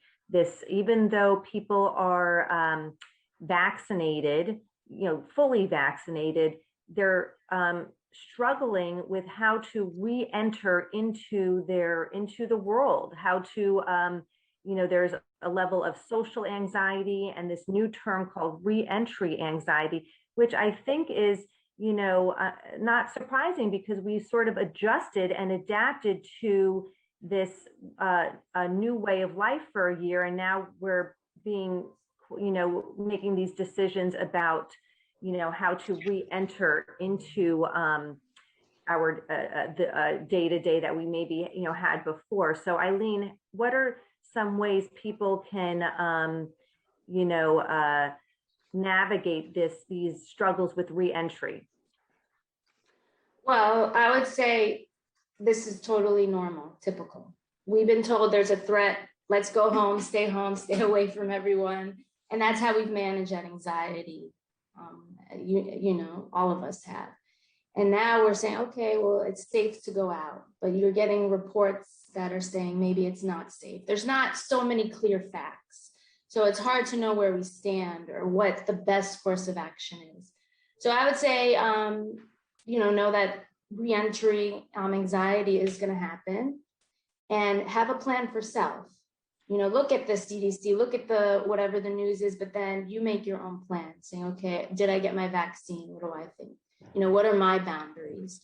When I do go out, and I might feel anxious, but I still feel like it's okay. I had my vaccine, that I go out and I eat outside, whatever it is. Or it's okay, I'm going to see these set few people. Make your own plan of action based on whatever news you trust, whatever facts you trust, and try not to base your decisions on anxiety. Because what happens is that, anxiety is alerting us, but like Gisela said, sometimes it's, from the chronic stress. It's not really alerting us to what's really happening. It's more of a imagined threat. So, and if it is imagined, but we keep listening to it. So say you have your vaccine, say that you wear your mask and realistically you're safe, your anxiety might still be like, no, you're not safe. What if you get it? What if you're that 0.002% that's gonna, get it and it's gonna be horrible? So assessing the real and imagined, having a plan, and then sticking with your plan and going for it. Because if we listen to our anxiety when it's not factual, what we're telling it is, okay, it's not safe. And when we tell our anxiety it's not safe, it gets louder. So I would say within that, again, the validation, it's totally normal, and then having your plan and then moving forward, whether you feel anxious or not, based on the facts and based on what you're ultimately okay with. We were getting ready for, we met before. We are not so improvised like you think we are. We met before and we were speaking with Kathy, and you mentioned something about, okay, people are inviting us to go out, but I am not ready, and everything should be okay, should be fine. So I want to add to Elaine. So you have a plan, what makes you comfortable, but an advice can be for the people who are inviting other friends, for the people who are the guests and they are not ready to go, have more tolerance, like tolerate and accept some degree of indecision. We need to be more flexible. This is something new. I mean, maybe we were not as flexible before. We need to be more flexible with our schedules, with our friends, people, family changing plans. It's okay. They want to change the plan, it's fine. They say be consistent and being flexible. Flexibility, it's like what we need. So if you want to write that word in your night table, flexibility. So again, tolerate and accept that degree of indecision from your friends. Do I invite them for Shabbat dinner? Better I don't start. Do I go to next Friday? We are opening, are we going? Or maybe we wait until everybody is settled down and then I will start this. Everything is okay. So talk to yourself that I think the right way to go is be flexible, have more, tolerate more, accept that degree of indecision of yourself and the degree of some degree of indecision of your friends, of your family members. It's totally fine. And this goes to what I always talk and be compassionate with yourself, some self-compassion. We've been through one of the worst years of our lives. I mean, for some people we can find silver lining, but it's very difficult what we all been through, very difficult. And we're still going through it. And we all, of course, yes. Of course. When I remember when you wanted us to talk about the post-pandemic, and I thought, I mean, we are still in this pandemic. There's so much we don't know. So techniques are needed to ground us again, to come back to that. And that's self-compassion. Work with the self-compassion. And being flexible and accepting and tolerant and really not judgmental to ourselves and to others. And to piggyback on what you were saying, Gisela, about being, more patient and tolerant with our friends and our family.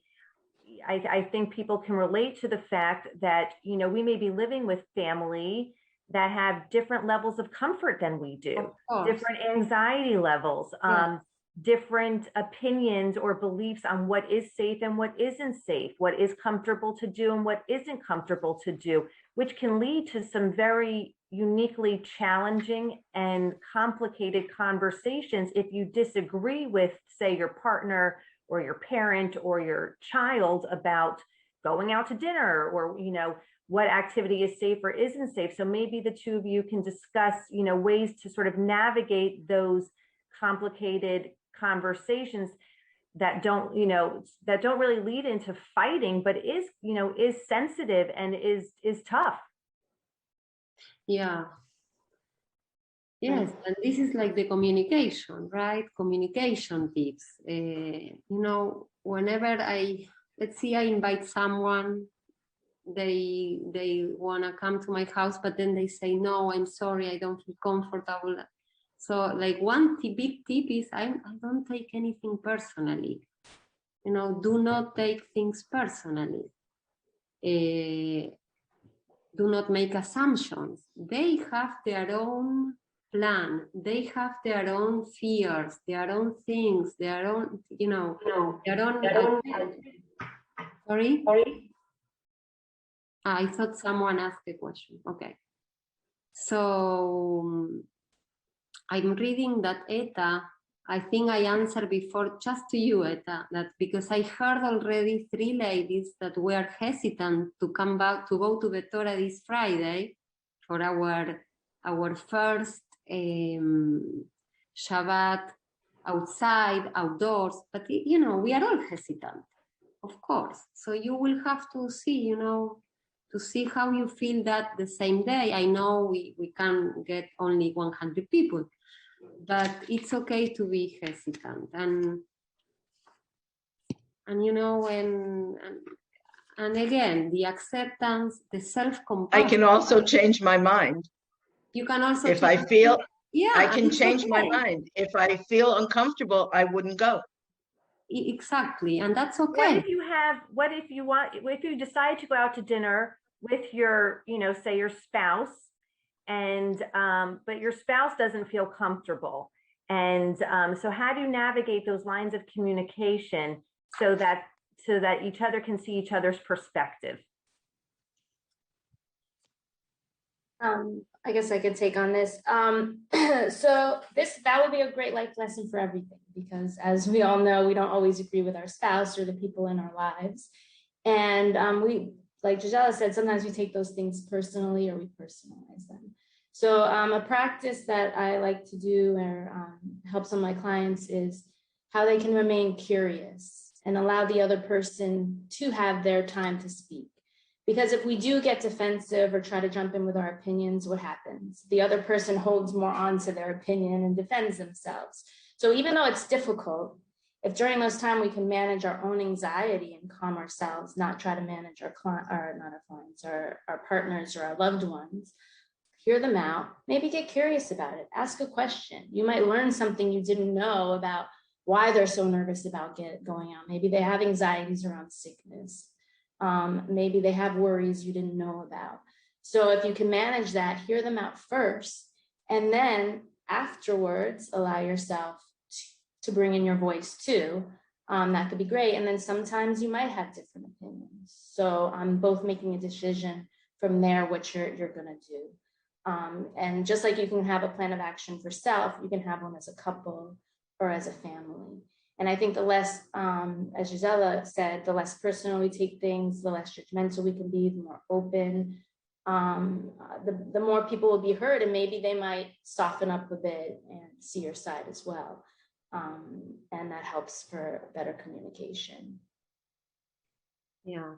You know, talking about communication, I read a book, and I'm sure Elaine also read the book, because they you know, at graduate school, this is what they ask us. The name of the book is The 4 Agreements. Elaine, you read that? Yeah. Yeah, from Don Miguel Ruiz. He's a Toltec, and I love, I think it's like, I mean, it's not like the Torah or the Bible, but it's a very important book, because it's gives simple, very simple tips on how to communicate. He talks about 4 agreements. I will tell you because this applies to what we are talking. The first one is, he says, we need to be impeccable with your words. So choose your words. You know, don't like, even when you talk to your husband, he wanna go out, but you are not ready. You know, say, yeah, my love, I'm not ready yet. I hopefully I will be. You know, choose your words. Be impeccable with your words. This is the first tip. The second tip he gives is, do not take things personally, that Elaine and I already spoke. I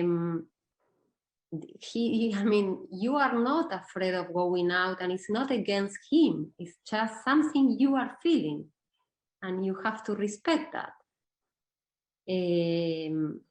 The third tip is, so be impeccable with your words, do not take things personally. The third one is, do not make assumptions. Do not judge. Ask what he means, explain to your husband what you mean, what is happening to you, explain it. And the 4 is, always do your best, you know, and we try to always do your best.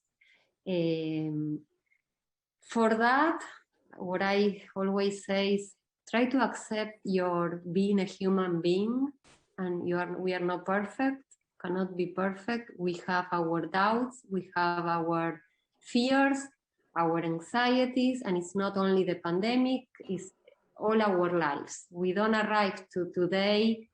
We didn't start yesterday. We started when we were born. Like Elaine said before, there are so many things we bring. Some people look like they were ready for this pandemic. Some other people were not ready for this pandemic. So the 4 tips for communication are very good. Be impeccable with your words. Do not take things personally. Do not make assumptions, and always do your best. And this is another great workshop or class, because we all need to be communicating all the time with others. So hopefully this is helping you. Hopefully you are enjoying the morning. We are, I think, I am. So thank you again. Those are great tips, and I definitely recommend that book as well. It really is. The author, The 4 Agreements, I will write it in the Don Miguel Ruiz. Miguel? Yes, it's in the chat. Kathy put it in the chat. Okay. You wrote the 4 Agreements. Yeah, it's a great small book. It's like beautiful. So as we sort of move toward the end of this session, I would like to ask, what positive changes do you think we will come out of this pandemic that we've all experienced? Eileen, if you want to start with that one. Sure. So I think, as most of you know in life, there's going to be lots of hardships and things, and this was a huge one. And with that, with any hardship, there comes opportunities for growth and changes, and to evaluate our lives and take a look at what's working and what's not working.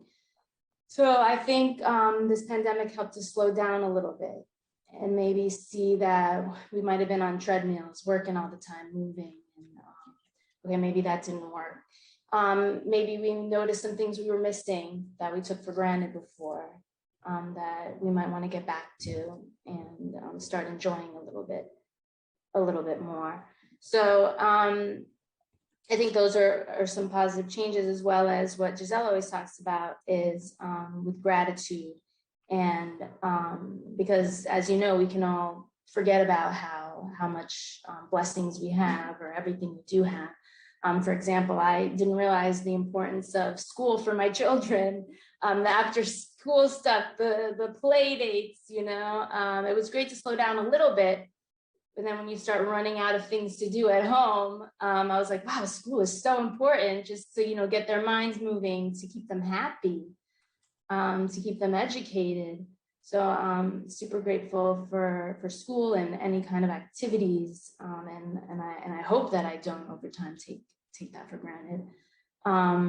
The social interactions, you know, how important that is, going to temple or, you know, meeting up with friends. I mean, we have adapted, which is great. And I think that shows us that, and that's a marker of maturity. If whatever happens, we can adapt to our environment and make changes. And like we're still having this conference here, and we have technology that's so useful to us. But I think really paying attention to that and saying, wow, what did I miss? Or what didn't I miss? And what shouldn't I bring? You know, maybe I didn't need to put my kids in 100 activities. Maybe one is just fine, you know, in school, that's great, you know, I'll take it now. I don't need to be busy 24 hours, but it's nice to have something. And, you know, just getting back in groups and seeing that, because one thing that's super healing for people is just we're social beings, is being with each other, is whether it's having deep conversations or just being, you know, sitting near each other. So I think just seeing that importance of how much we do rely on each other, and bringing that forward. And also seeing that just because there are hard times and, you know, in certain situations, we don't have control. And we want to have control, but especially in this pandemic, we didn't have control. And the only thing we could do was make changes in our own lives to kind of manage through it and adapt. And how can you bring that same idea in life when it does bring you other challenges, whatever that might be? So how will I learn to manage and be a leader in that versus a victim in that role? So I think those are some things we can bring forward through the pandemic and afterwards. Excellent. I think it's definitely tested our resiliency, our ability to adapt and to adjust. And I think, like you were saying, Eileen, a really key point is that we have learned throughout this year that we are really only in control of so much, and only in control of our own behavior, our own feelings, our own thoughts, and how to really sit with that. And that moving forward, when we are, you know, that when we do, you know, this has obviously been a very unprecedented time, but it does show that if, you know, when we are confronted with, you know, abrupt changes in our lives, that we can adapt and be resilient. Gisela, what are your thoughts? I agree 100% with my co-panelist, that, you know, the simplicity is a word that comes to my mind. I think we gain some simplicity, you know, we don't need 5 extracurricular activities for our kids. We are okay with one. The openness to mental health issues. We are all talking finally about mental health. we are talking about depression, suicidal, we are talking about anxiety, and suddenly it is okay to speak about that. And I'm happy because that means that we will be able to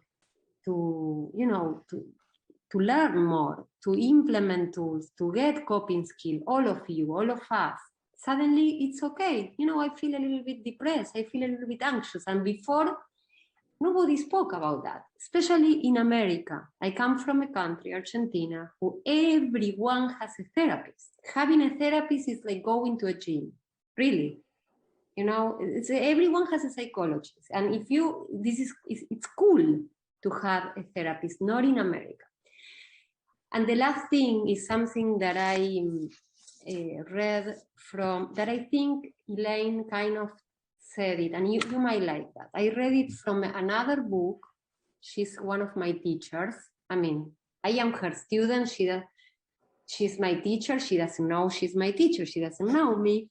Her name is Sylvia Burstein, and she talks about, do you want to be a witness or you want to be a victim? And she's talking about Holocaust, but I think it can be applied for this pandemic situation. She says, victims feel, I'm reading, okay? Victims feel trapped. Victims are frightened, confused, angry. You feel as a victim that you cannot do anything. So she says, I prefer instead to behave as a witness. So victim versus witness. A witness can give testimony with their life. A witness can respond and take action. We can feel more free as a witness. So we are witnessing what's happening. We can control some things, some other things we cannot control. So let's try to concentrate on the idea of becoming witnesses of everything we are going through than victims. So when I read that, I said, this applies to this 2020, 2021 year. Let's try to behave as witnesses of what's happening, controlling what we can control, understanding that there are so many things we cannot control, but let's try not to feel like victims. Victims get very confused, very angry, very frustrated, very frightened. So that's my thing. Witness versus victims. I think you gave me the idea, Elaine, when you spoke about the witnessing or the victim. I said, yeah, that's what I think this can help us both continue going through this pandemic. Right. And witnessing can look like observing. Yeah. Being mindful, paying attention. Yeah. Versus being pulled into it. Exactly. Yes. Thank you. Yeah. It's pretty amazing, Gisela, when you say, that in Argentina, it is the cultural norm to have, a therapist or a psychologist. And yet here there is still a stigma associated with it. Yes. And hopefully one of the positive things that come out of this pandemic is that it becomes more socially acceptable to, seek out mental health, just like we seek out, health for our bodies, that the more we talk about it, the more we have these conversations, the less stigma attached to it. Yeah. For ourselves, for our children, for our future generations, that it should be just part of our, process to have that type of support in our lives. Yes. Yeah. Very true. And still I hear it. Oh, you're a therapist. You must hear people's problems. You see crazy people. I don't see crazy people. I see normal people that are going through stuff in life, struggling. We all have families. So we all struggle with our relationships. We have something we're going through. That's just part of being human. It's not a dysfunction. It's not being crazy. It's not abnormal. Everybody I see is normal. But it's right, like, and how that's can we what you sort have it to out? focus on the positive connotation of it, of growth and improvement versus the negative connotation of it. And I think still our society's focused more on intervention than prevention. And if we were focused on growth and prevention, just being the best versions of ourselves, emotionally, mentally, spiritually, physically, and that was, you know, that would be so good. I want to thank you. You did great. I mean, thank you very much for sharing this hour together. Thank you for, again, everyone. And I think we continue, right? Well, I think, do we have a few minutes to open it up to questions, or? Yes, we do. We can open it up. There's been a lot of comments in the chat. I do hope that Gisela and Eileen and Michelle, you all get a chance to read them. People have been very appreciative of the things that you've been saying and really paying attention. And I'll tell you, I was hesitant that there'd be like drop off over the hour. And instead we've just continually to gain more people. We're up to 109 participants. So nobody's dropped off yet. I do want to open it. We have about 8 minutes before we were going to go to the breakout sessions. So I'm going to open it, and I'm also going to invite everyone who's on, you know, if you need to take care of yourself, we didn't build in specific times, but you can always turn your camera off and grab something to eat, or if you need to run to the restroom, you know, feel free. Everything's being recorded. You won't miss much, but I will open it, and Michelle, if you want to either take a look at what's going on in the chat, or if somebody just wants to unmute and ask a question. Well, I just saw someone post a very interesting comment, which I think, you know, is very relevant to make, you know, mental health more of a societal norm. We have to make it much more accessible to everybody. And, you know, which is a problem at this point. Maybe you have a health insurance that doesn't really have good therapists on it, or maybe you can't afford it, or, you know, there are a lot of reasons why mental health accessibility is difficult. Oh, well, you have your hand up. Oh, sorry, Eileen. Yes, I wanted you to know that for those, I love you, Gisela, and I love you, Eileen. However, for those that cannot afford to go to a mental health professional, you can contact your JCS, Jewish Community Services, or Jewish Family Services, which also has these programs at a much, much reduced rate. If you can't afford anything, sometimes it's even free, not always. But like Gisela said, at our synagogue, Beth Torah, we have produced our own mental health program to help all of you. Any of you that have a problem, that don't want to go to a private doctor on your own or can't, please call. We will help you. And that's a great point to make. There are counseling centers that offer the reduced rate, sliding scales. I try to take on at least 2 or 3 pro bono at a time. That's why I write, to kind of get my work out there. I give it away sometimes for free, but it really is, it has been difficult, but I think things are changing. It is hard with health insurance.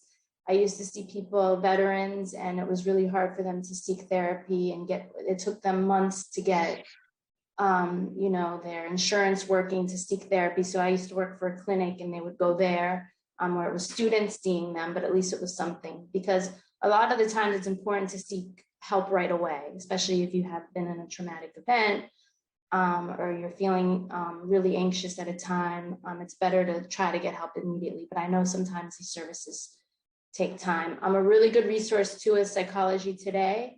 Psychology Today, you can put in your zip code, your insurance, and it will pull up all of the therapists in your area, all the ones online, all the ones that take your insurance. So that's a useful resource. But I know I have people reach out to me all the time, and I try to help them. But I know Nova Southeastern University has their clinic with the sliding scale. I mean, they charge as low as $10 a session. You are seeing students, but there's always a supervisor and a professional on there. And then, as I just said, there's wonderful resources with the temple.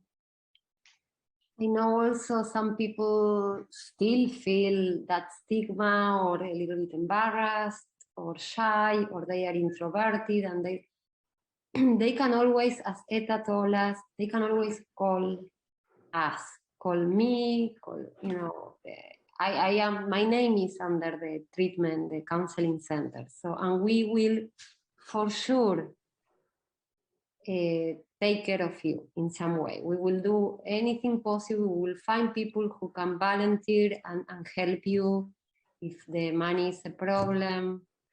I work a lot during 2020.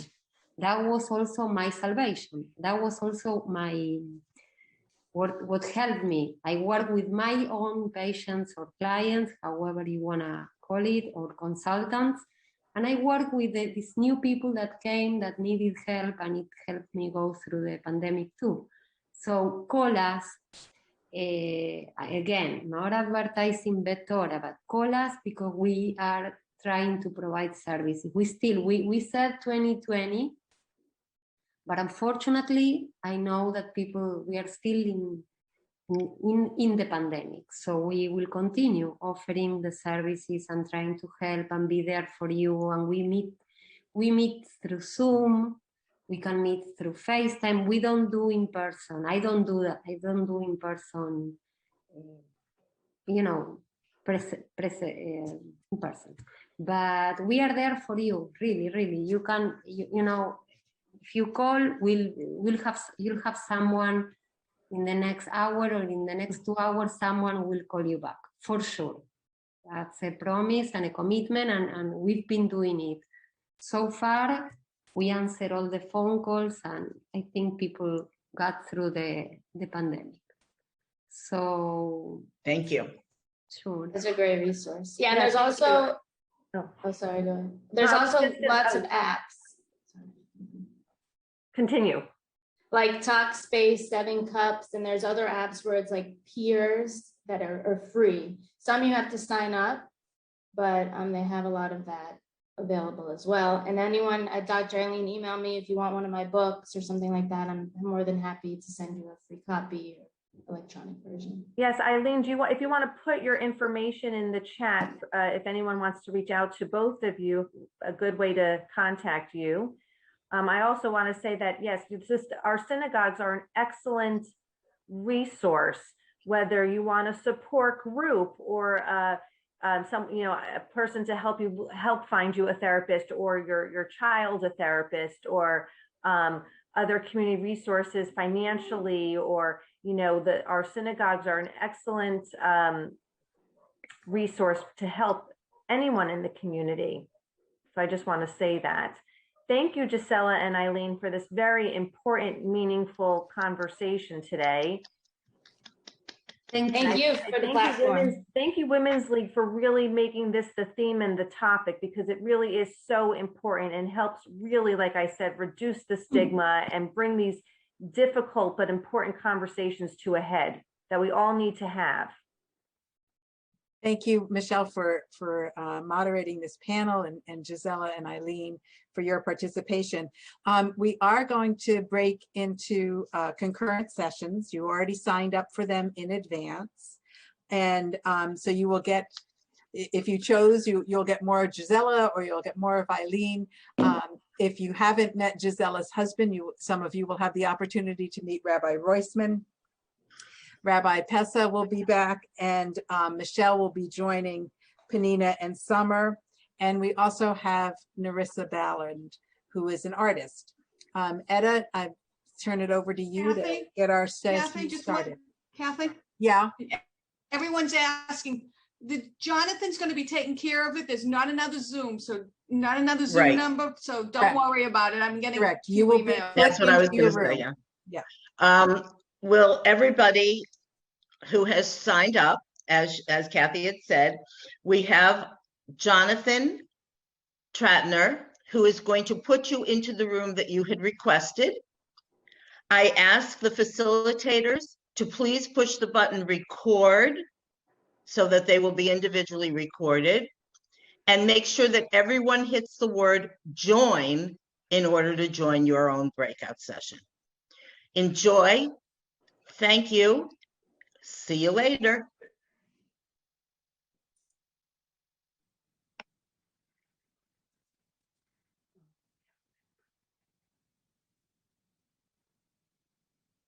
If you're talking, you're muted. Yeah, you're muted, honey. I see that. Welcome back, everyone. We are about to begin our Torah Fun session. And you're in for a treat as I begin to share my screen. Okay. All right, again, welcome back. I hope you all enjoyed the breakout sessions. I was in an extremely interesting one and I was getting messages from other people. So as we continue now, we're going to explore Torah Fun in a little bit different way. This is Torah Fun, the Yachad together. We, all of us, support the students of the 5 conservative Masorti seminaries. And today we're going to hear from students from each of these 5 seminaries. But first, please enjoy this message from Women's League International Torah Fund chairperson.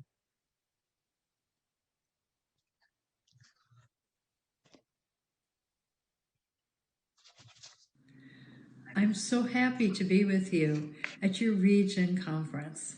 I'm Barbara Ezring, International Chair of Women's League for Conservative Judaism's Philanthropy, Torah Fund. What an amazing and challenging year of fundraising we're having. Our usual approaches to raising money have been tweaked. Very special volunteers followed unique protocols to go to JTS to sort, pack, and label Torah Fund pins. Many pins traveled to a variety of cities before they reached their destinations. And some pins are still on their way to their recipients. You developed virtual Torah Fund events that wowed. You introduced your members to students and graduates of all 5 institutions of higher Jewish learning that we support. You studied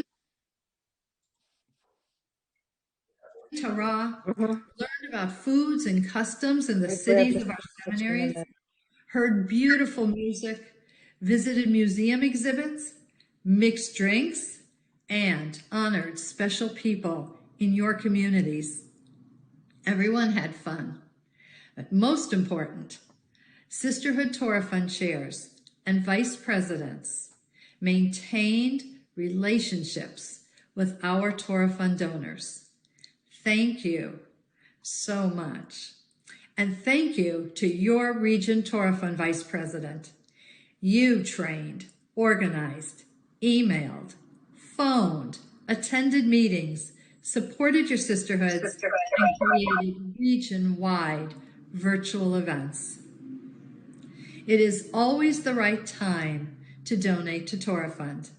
Your gifts to the Torah Fund General Campaign provide programming and scholarships for students who attend the Jewish Theological Seminary in New York, Ziegler School of Rabbinic Studies in Los Angeles, Schechter Institutes in Jerusalem, Seminario Rabbinico Latino Americano in Buenos Aires, and Zacharias Frankel College in Potsdam. Contributions to the special project, Creating New Spaces, will be used at Ziegler for the Women's League Institute on Gender Bias and Harassment, and at JTS for the Women's League Study Space in the new undergraduate residence hall. Plan for the future. Join the Torah Fund Legacy Society and ensure the future for the students of our institutions of higher Jewish learning with your bequest. We are so grateful for your creativity, your enthusiasm, and your patience during this challenging year. Toda Rabah to each of you for your continued support and donations to Torah Fund. B'yachad, together, we guarantee Jewish continuity. And now we're going to hear about 5 seminaries directly from the students. But first, let's start with the Jewish Theological Seminary. The Jewish Theological Seminary was founded in 1886 with an initial class of 10 students. And something that many don't know, the Jewish Theological Seminary was founded by 2 distinguished rabbis, along with a group of prominent lay leaders from Sephardic congregations in Philadelphia and New York. Its mission was to preserve the knowledge and practice of historical Judaism, and its first classes were held in the vestry of the old Spanish-Portuguese synagogue, New York City's oldest congregation. Now, we have a recently completed, newly rebuilt, innovative 21st century campus that we hope to be able to visit one day soon. And today at the seminary, the programs consist of the Albert A. List College of Jewish Studies, the William Davidson School of Jewish Education, the Rabbinical School, the Gershon Kext Graduate School, the H.L. Miller Cantorial School and College of Jewish Music, the Rebecca and Israel Ivory Prosdor High School, and many special centers and institutes, including the Center for Pastoral Education, Black Coker Center for Spiritual Arts, Louis Finkelstein Institute for Religious and Social Studies, Research Institutes, and the Milstein Center for Interreligious Dialogue, among many. And of course, it's home to the library, one of the greatest Judaica study libraries in the world, and it houses one of the largest collections of rare Jewish materials in the world. And in the newly rebuilt campus, they will be much more accessible for us to see. Now let's hear from one of the students, a cantorial student, Mira Davis. Hi, I'm Mira Davis, and I am a graduating senior in the H.L. Miller Cantorial School at the Jewish Theological Seminary. My background in Jewish music starts from birth. I am the proud granddaughter of 2 Holocaust survivors, so being Jewish and loving Judaism has always been important to me.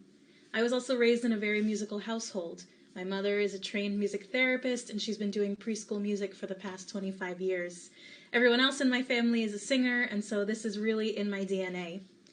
I attended Solomon Schechter Day School from K through 12, so I grew up in the conservative movement, and I also did Hazamir in high school, and through Hazamir I was exposed to the greatest Jewish choral music and the greatest cantorial music and the greatest cantors in the field, and I was hooked.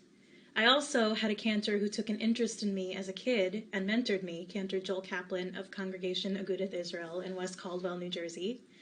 And he really taught me what it meant to daven with intention and to love what you're singing and to care about the community and really be a shiliach tzibur, a messenger of the people. I knew the cantor it was for me 100% when I heard Cantor Nancy Abramson, who is the dean of JTS Cantorial School, speak at my synagogue on a Shabbat Shirah. She talked about the role of the cantor and how we needed more women in the cantorate to really pioneer that movement. And I was hooked. I knew I was ready. From then, I audited courses in cantorial school during my time in undergrad at Columbia, and I went right into cantorial school. And the more that I am exposed to this profession, the more that I am sure it's what I was meant to do. I have been interning the last year at Park Avenue Synagogue, which has been an incredible experience. And I've just signed a contract to stay there for the next 2 years. So I'm really excited to continue my time there. I want to be the kind of cantor that my cantor was. I want to inspire people to daven. I want to teach. I want to mold the next generation of our Jewish leaders. And so this is the profession for me. I want to be there for people in their times of need. And I'm very interested in pastoral care. When I was young, I had to take care of ailing grandparents who were sick. And I would sing to them. And in those moments when I sang to them, they would come back a little bit. And that really moved me and really cemented for me that this was the path I needed to be on.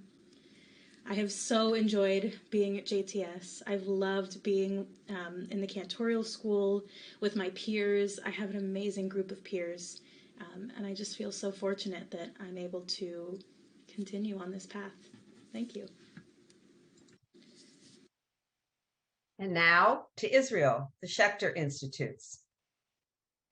Founded 36 years ago, to offer a fresh alternative for Israel, meaningful Jewish education in an open, pluralistic environment.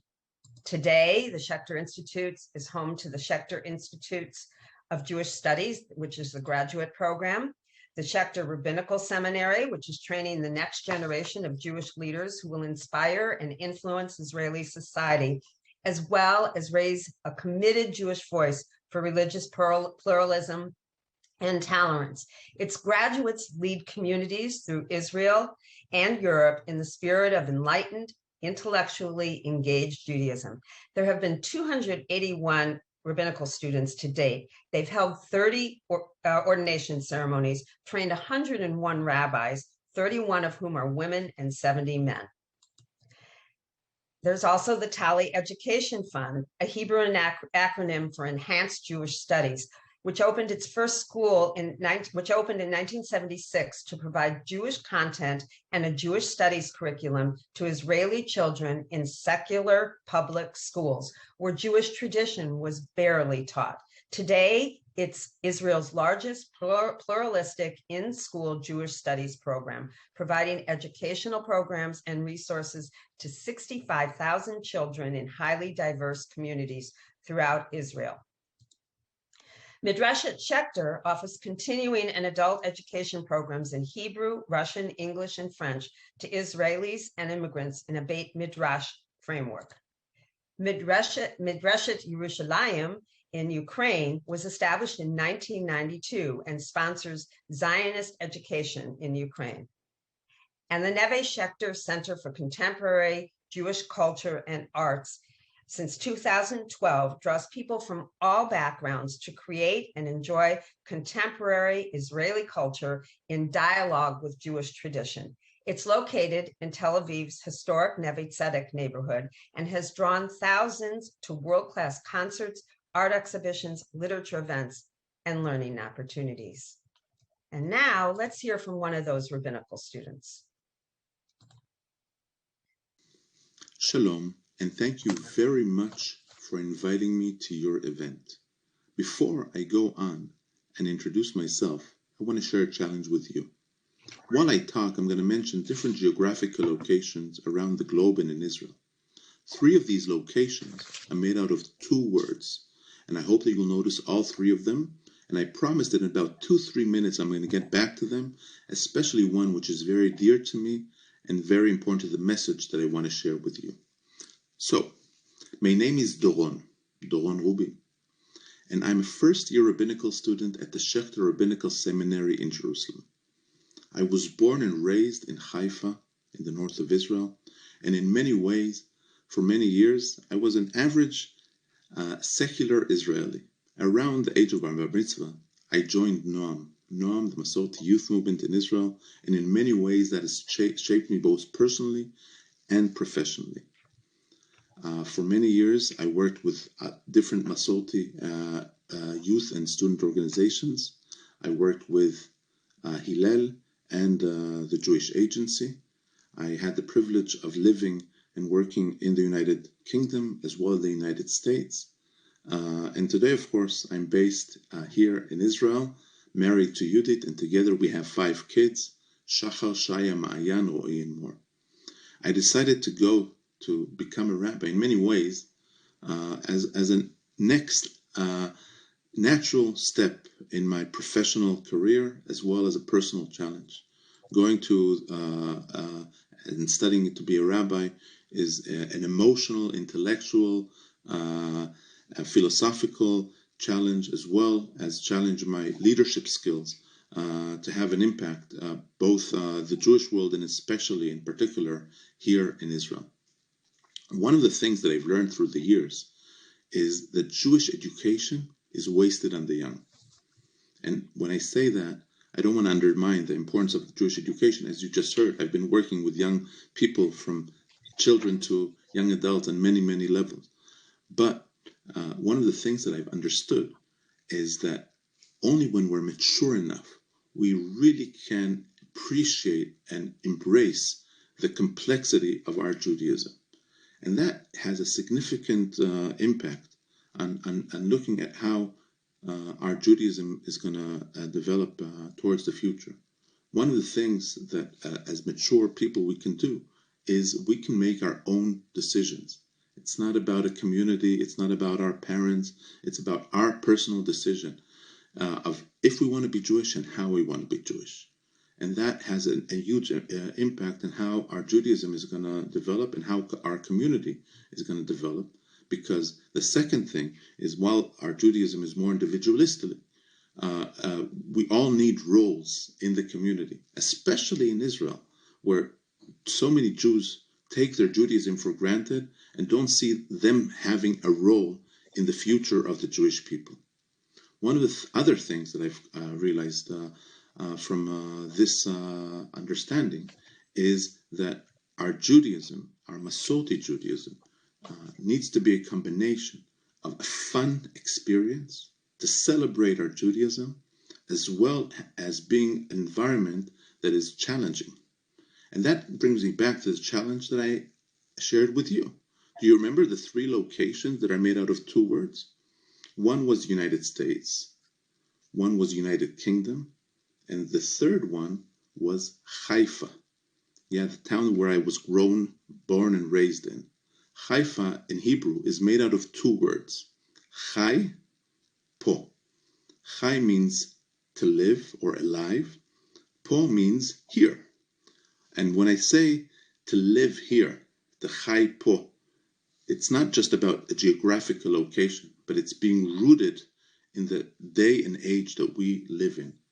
And the opportunity, the challenge, the celebration of our Masorti Judaism is to chai po, is to live here in the 21st century and to embrace our connection to our past as well as to build the future. Thank you very much for listening to me, and thank you to your commitment, and I look forward to meeting you in person sometime very soon. What an inspiring message. And now to the Ziegler School of Rabbinic Studies, which was founded in 1996 as a full-fledged program of rabbinic ordination and the first independent rabbinical school on the west coast of Florida. It was conceived to train a new generation of conservative rabbis to address the spiritual needs of a changing North American Jewry. Its home is at the idyllic American Jewish University campus in Los Angeles. And many of us have been taking advantage this pandemic year of AJU's online learning program, B'Yachad Together, which has offered a wide range of incredible learning opportunities. And let's hear from first-year student Jackie Honig. Hi, my name is Jackie Honig, and I originally hail from Las Vegas, Nevada. I've also been lucky enough to work with Jewish communities in Detroit, Michigan, and Austin, Texas. Educationally, I have a bachelor's degree in business management, and so this is my first foray in formal Jewish education. I came out of college and ended up working in Jewish education, though. I was a regional director for USY and have worked with teens across the Midwest and the Southwest, and it really helped get me to where I am. I decided that I wanted to be a rabbi when I was a kid. Most people, I feel like, dream of being firefighters and doctors and lawyers, and I was like, I want to be a rabbi. Sign me up for that. And here we are. No, but actually, it was through a lot of thinking about it and some practical and some less practical. Really, it feels like this is my calling in life. Like, this is what I've wanted to do since I was a kid, and I knew that, and I just had to get there. But also from the practical, I love working in the Jewish community and in the Jewish world, and there are lots of doors that open as a rabbi, and so it's something that I've been called to and also see the practical benefits of. I'm not 100% sure what I want to do with my future, and that's something that I love about Ziegler, is Ziegler trains all sorts of rabbis, so I can come out and take a pulpit, and I can come out and work in a hillel, and I can come out and do my own thing and have a startup. I do want to work in engagement, though, either with college students or kind of emerging adults, I believe is the phrase we're using nowadays, like 22 to 30, and creating spaces that are deeply rooted in traditional observant Judaism and also egalitarian and progressive and all of those things. And I'm hoping to get there. I really love Ziegler because of the community here. It's a really special place to be. The community is warm and welcoming, and it's just fun and funky, and it's a great place to be. I also get to learn from incredible scholars, from people that I grew up reading their books, and now they're my teachers and my rabbis. And the people really make the place here. Thank you. Hi. And now on to Latin America, the Seminario Rabbinico Latino Americano. Rabbi Marshall T. Mayer founded this Latin American Rabbinical Seminary in 1962, which is located in Buenos Aires, Argentina. It has grown to include the Abraham J. Heschel Rabbinical Training Institute of the Marshall T. Mayer Latin American Seminary. Tally Latin America, which works with the Tally Foundation in Israel in creating a flexible network of Jewish schools, strengthen school pedagogical infrastructure training, and professional training of teachers and strengthening materials in each school. The Don Isaac Arbonell Institute of Education and Jewish Studies provides teacher training, BAs, and graduate studies.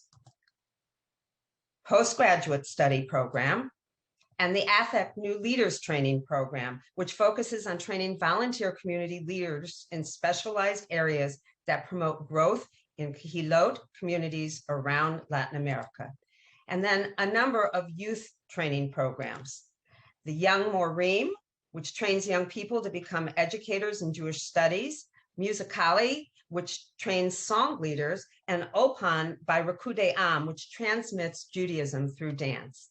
And now we are going to hear from our very own Cantor Gaston Bogomolny of Beth Troa Beni Rock campus, who is the cantor there, but a rabbinical student at the Seminario.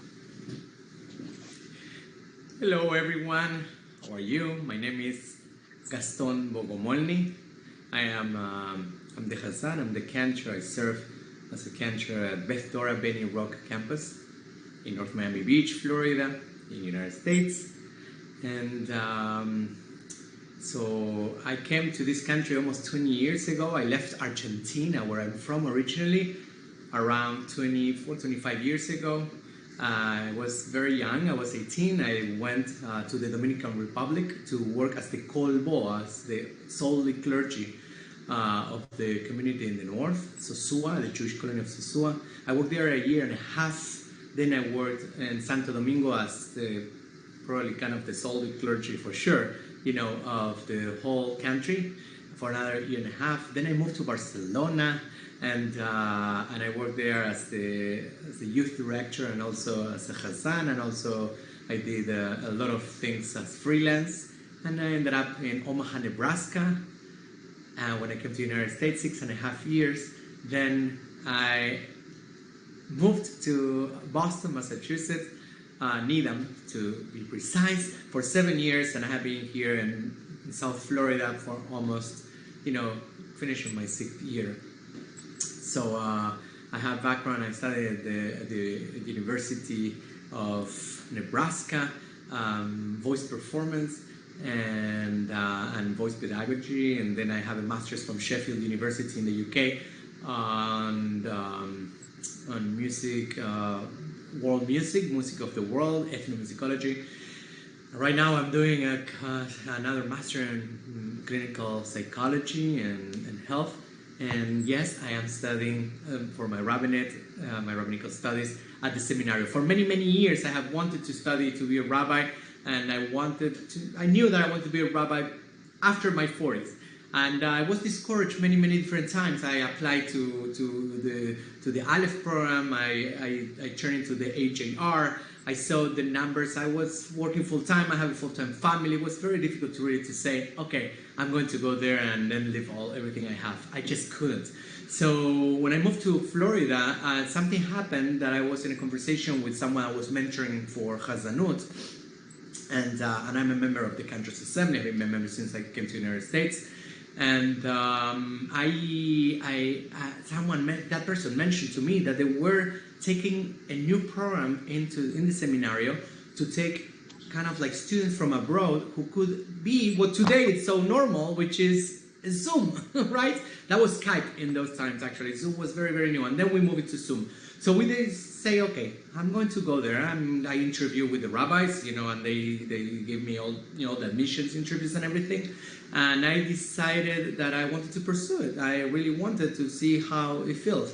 And it was very interesting because I have been studying in English for so long, and this time I was kind of like turning into studying in Spanish again, and also Spanish that is, of course, the Spanish I grew up with, which is from Argentina, and then also Hebrew, and it was a challenge at the beginning because all my, my education and my formal education, for universities and postgrads and everything has been all in English. So I really started to enjoy this. I started to enjoy to be back in my culture a little bit again. And I felt also that I wanted to give something back to them. So I started to be at the same time, 4.5 years ago, I started to be also the Nusach teacher and also the cantillation, the tropes teacher for the students on the Cantorial School. So that was kind of an exchange that we started. What would I want to be in the future? I know that with everything I'm studying right now with my master's in clinical psychology and everything, I want to be more of, more geared into pastoral, more geared into chaplaincy, more geared into coaching, more geared into what is called Livuy Ruhani, really trying to help, outside of the walls of the synagogue and beyond the pulpit. So that's mainly where I'm gearing, where I'm moving forward, and that's where I'm shifting. That's for my future. Love studying at the seminario. I love the rabbis there, the opportunity even to study, in distance. I am very, very grateful also that I can do this exchange and how flexible they are in very, very difficult angles. I'm very, very grateful. Thank you. And we're going to hear more from Cantor Bogomolny during our celebratory concert later. But now we're going to move to Europe, to our newest of the conservative Masorti seminaries, the Zacharias Frankel College. It's located in Potsdam, Germany. Yes, Potsdam, Germany, just 40 minutes from Berlin. We just observed Yom HaShoah this week, and it's just 76 years after the liberation of Auschwitz-Birkenau. Who would have thought that it would have been possible during our lifetimes that we would see conservative rabbis being ordained at a seminary in Germany, no less one associated with a public university. It's an international Jewish school anchored at the University of Potsdam. It's under the religious supervision all the way to the west coast of the United States in California by the Ziegler School of Rabbinic Studies in LA, together with the Leo Beck Foundation. It offers a BA and an MA in Jewish theology and rabbinic ordination. They have held 2 rabbinic ordinations of 3 rabbis since it was established in 2013. And this year, some of us had the opportunity, because of Zoom, to be able to join in the ordination of the last 2 rabbis. In fact, the students also spend a year at the conservative yeshiva in Israel. In fact, the rabbinical students at all 4 seminaries located outside of Israel spend a period of study in Israel. And now let's hear from our last student from the Zacharias Frankel College, Irene Musascalpi. Hi, my name is Irene Musascalpi. I come from Barcelona, Spain, and I am a 4th year rabbinical student here in Berlin at the Zacharias Frankel College. I was not born a Jew, and I was not raised as a Jew, and I was not born a Christian or raised as a Christian because my parents are completely secular. However, I discovered very late in life, in my early 30s, that I had some Jewish roots on the side of my mother. My grandmother had kept some Jewish customs that, because of the ignorance on any kind of Jewish knowledge here in Spain, we couldn't know that those customs that she had, and we thought that they were so special and so strange, were in fact Jewish customs. Now, when I found out about that, so I decided to get back to my roots and try to recover what I considered had been taken from us, taken from my family, and not only myself, but taken from many of us here in Spain. So I converted to Judaism in a Reform shul in Barcelona. And at that time, I was working as an English teacher. I had been an English and a Latin teacher for many years. I studied English literature and philology, as well as classical philology. And I had worked as well as a publisher for many years.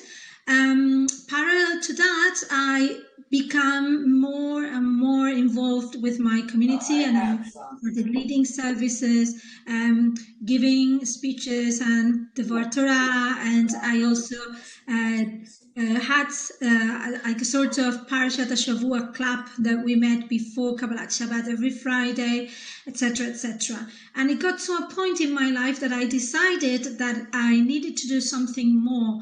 I needed to do something more with my Judaism and with my life. So I decided to put everything in it, everything that I did in my life up to that point, and I studied to become a rabbi. Now, before I decided to do that, I spoke to my husband and I told him about my plans, and I received a very positive answer. He never hesitated, not at 1 second, and he encouraged me to go ahead and whatever it took to become a rabbi and try to go with the people, accompany the people who were trying to recover their Judaism here in Spain as well. So the options were very few, because we are not as young as we used to be, and our parents are of a certain age.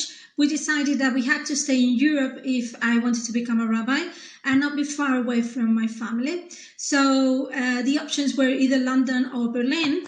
And I decided to go to Berlin because the Zacharias Frankel College in Berlin offered a more international scope of their studies.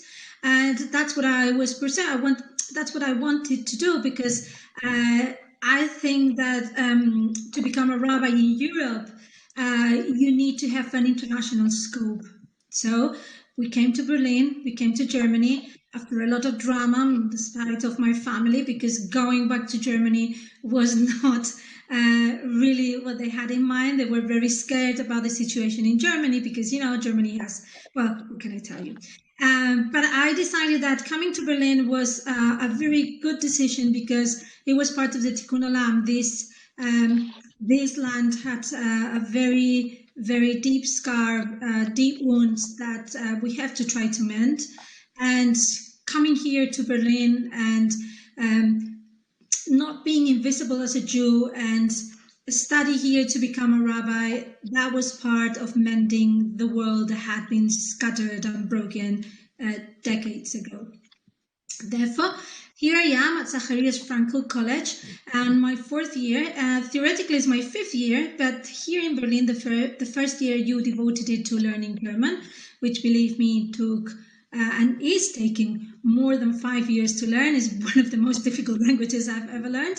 And in the future, what I plan to do is go back to Spain and try to help my people recover, and in some cases build a new Judaism in Barcelona and in Spain. And right now I'm doing my internship in my Barcelona Masorti community, and I can already see how people are very, very enthusiastic that somebody who speaks their own language, in my case 2 languages because I'm from Barcelona and we speak also Catalan as well as Spanish, is one of them becoming a rabbi. So thank you very much. What a story. I hope you enjoyed this glimpse into Torah fun in our conservative Masorti seminaries. On behalf of the students at the 5 conservative Masorti seminaries, Toda Rabah, thank you, the women of the Florida region, for your support. There's still time to contribute to this year's campaign by contacting your Sisterhood Torah Fund chairperson or by just going to the link on this slide, which I will post again later in the chat, and make a gift to support much needed scholarships for the students of these seminaries. You can also donate on that same link to the Creating New Spaces campaign that Barbara Ezring spoke about in the first video. And of course, the very popular Torah Fund e-cards can be sent through the Torah Fund e-link for a small minimum donation. Toda rabah, and thank you for listening today.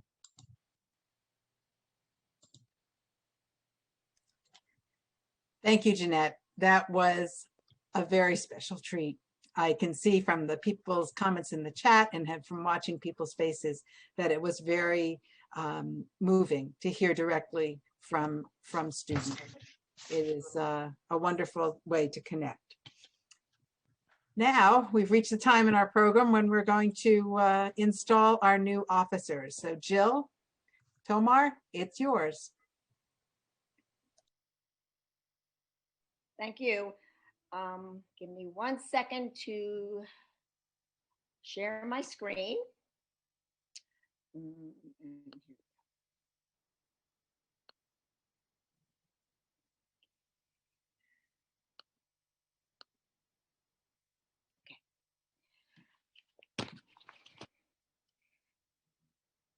Et kachiti natati bahayata laot habrit beni uvein haaretz. I do set my bow in the cloud, and it shall be for a token of a covenant between me and the earth. The rainbow is a sign of God's covenant not to destroy the world again. The rainbow is a sign of peace in at least 3 ways.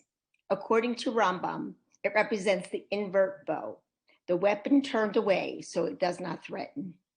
The rainbow represents all shades and colors joined side by side in a single entity, calling on different races and nations to do the same. And the rainbow represents that the promise, no matter how hard it may rain or how bad the pandemic gets, the rain eventually will stop and the sun will come out again.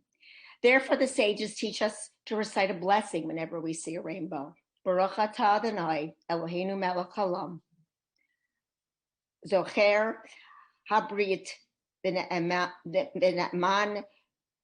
b'rito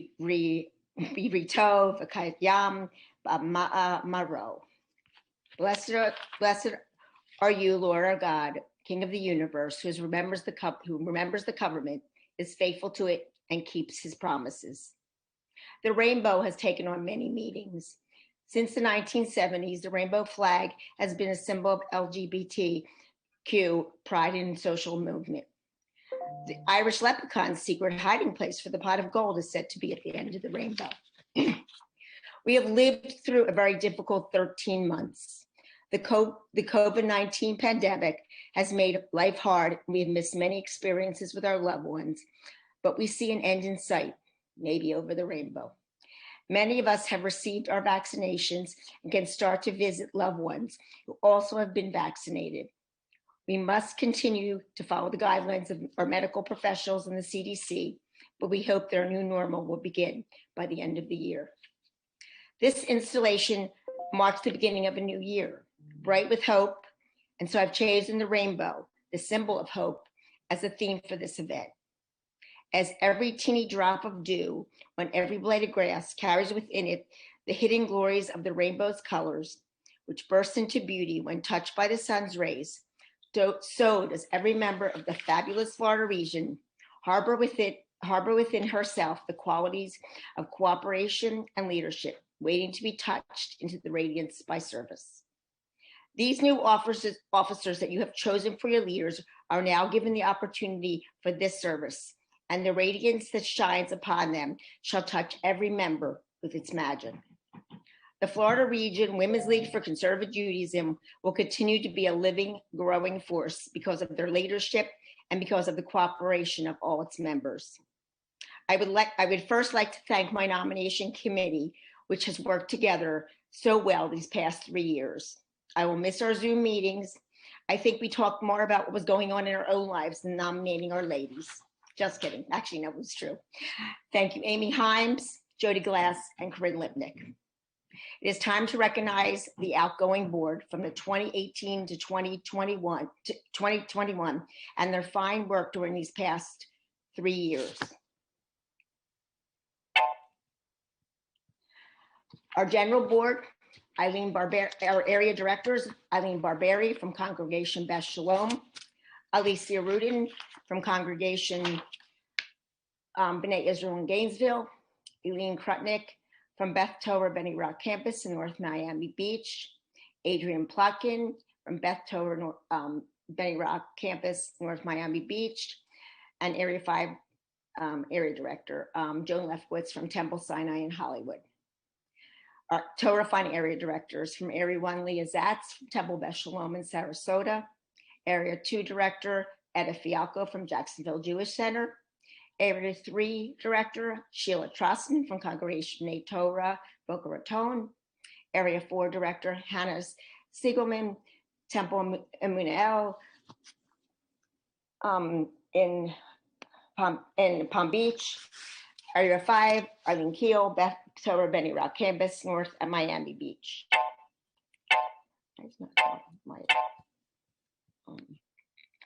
Our nomination chair, Jill Tomar, Congregation B'nai Israel, Gainesville.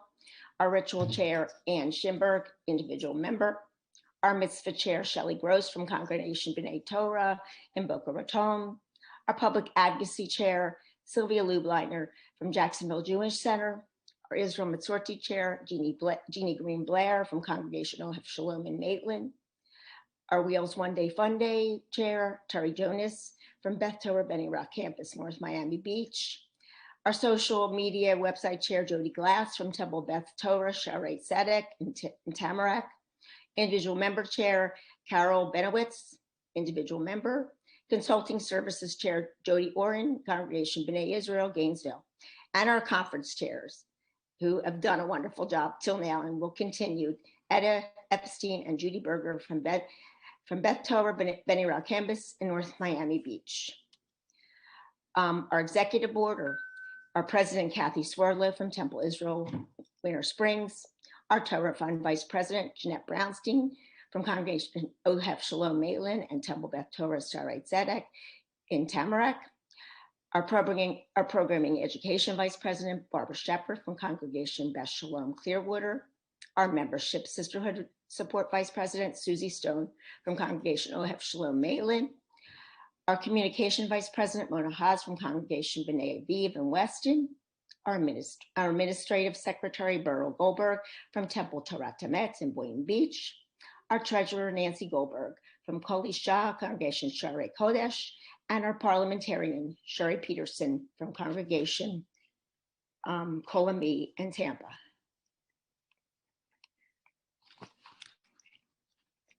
I would like to thank our wonderful outgoing president for her unbelievable commitment to the fabulous Florida region, Kathy Swerdlow.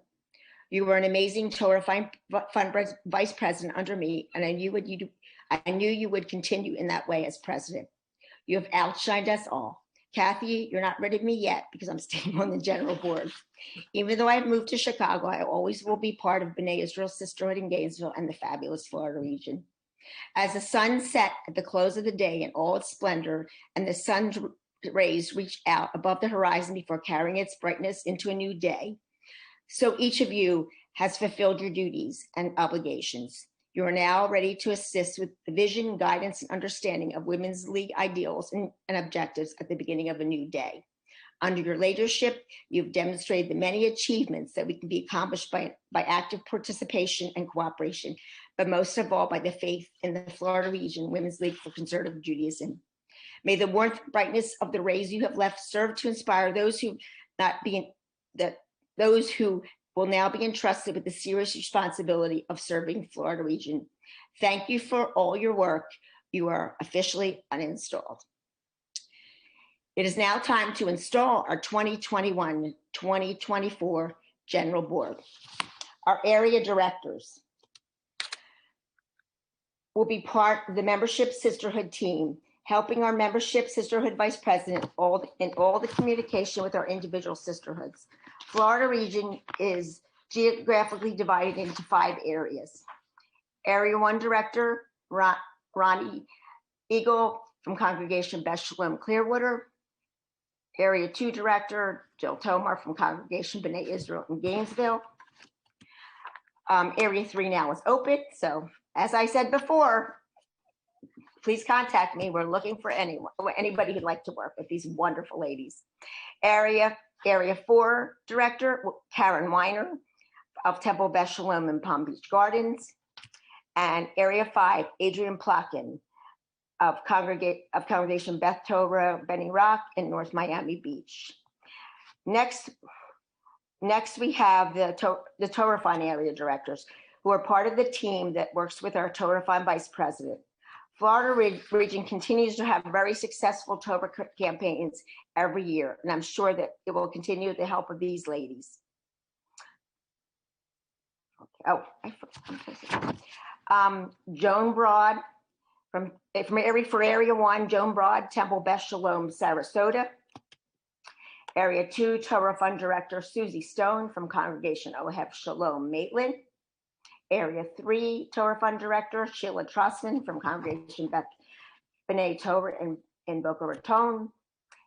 Torah Fund Area Director for Area 4, Ellen Levy from Temple Emmanuel in Palm Beach. And Torah Fund Area 5 Director Ed Epstein from Beth Torah Benny Rock Campus in North Miami Beach. The rest of our general board work in conjunction with other members of the executive board, forming other teams to help keep Florida region fabulous. Our nomination chair, immediate past president, Kathy Swirler from Temple Israel Winter Springs. Our ritual chair, Sally Silverman from Temple B'nai Jacob in Wellington. Our Israel Masorti chair, Ellen Jad from Kol Isha Congregation Shaarei Tzedek in Boca Raton. Our mitzvah chair, Summer Fairman from Congregation B'nai Israel. No, B'nai Torah. Sorry, I made a mistake there. Boca Raton. Our public advocacy chair, Ann Schimberg, who is an individual member. Our Wheels One Day Fun Day chair, Terry Jonas from Congregation B'nai Israel in Boca Raton. Something got screwed up there. That's what happened. Okay, Terry Jonas actually is from, something got mixed up. Terry Jonas is a member of Beth Torah Benny Rock Campus. They got switched. That's what happened there somehow or another. Both Summer and Terry got switched somehow or another, and I don't know how. But Benny Rock Campus in North Miami Beach. Carol Benowitz is our individual member chair. She's an individual member. And consulting services chair is Joan Lefkowitz from Temple Sinai, Hollywood.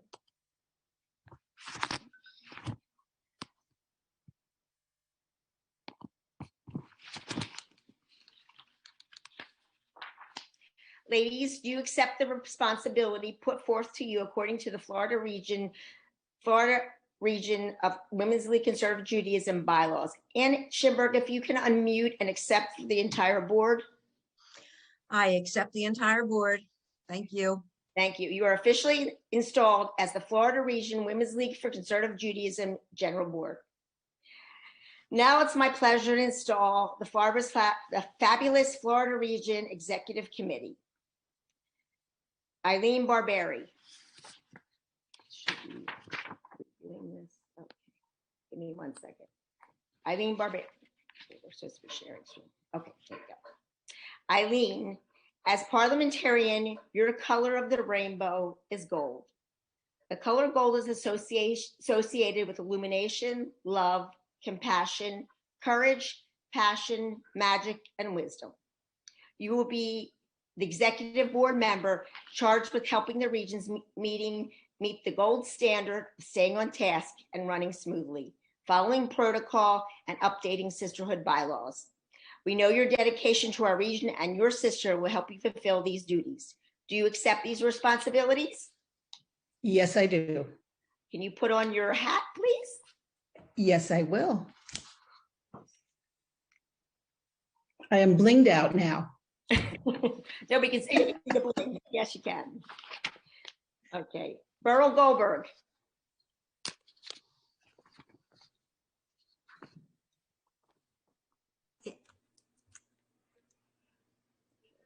I don't hear you. Okay, oh, there you are. Okay, I was waiting for them to focus on you. I'm sorry. Thank you, darling. I was waiting for the screen to be shared. Beryl Goldberg, as treasurer, your color of the rainbow is green for prosperity and successful growth. The keeping of funds is a vital part of a democratic group. For each member has an equal interest in those funds and a right to know her interest is being safeguarded. Your records should be clear and your books kept so that information regarding the finances may be readily available.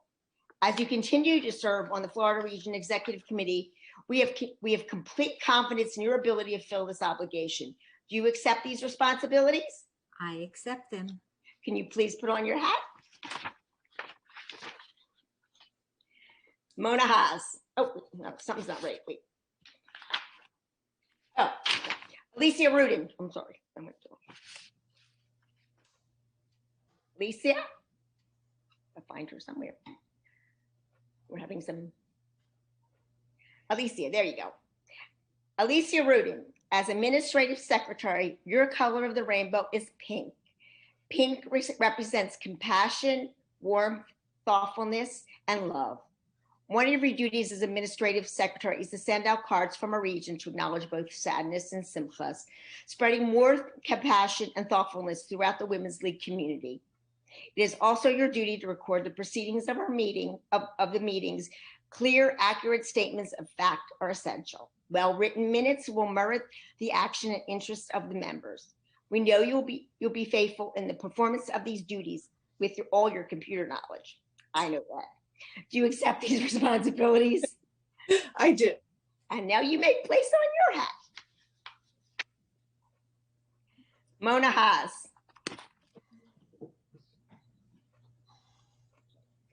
Mona, as communication vice president, your rainbow color is orange.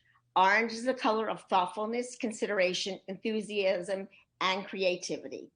Orange is an emotional mixture of red and yellow, which includes the force of red and the vibrancy of yellow. Orange also refers to communication, which is warm and inviting. As communication vice president, this is an important trait. You spend many hours each week making sure that our Florida Region Shabbat reading is sent out on time. We know you've become very good at this task. Will you accept these responsibilities for another 3 years? Yes, I will. Put on your hat. I blinked mine out of it. I went over the orange. You can bling out your orange. I don't know. My paint might not have been great when I made these. There we go. Okay. Barbara Shepard.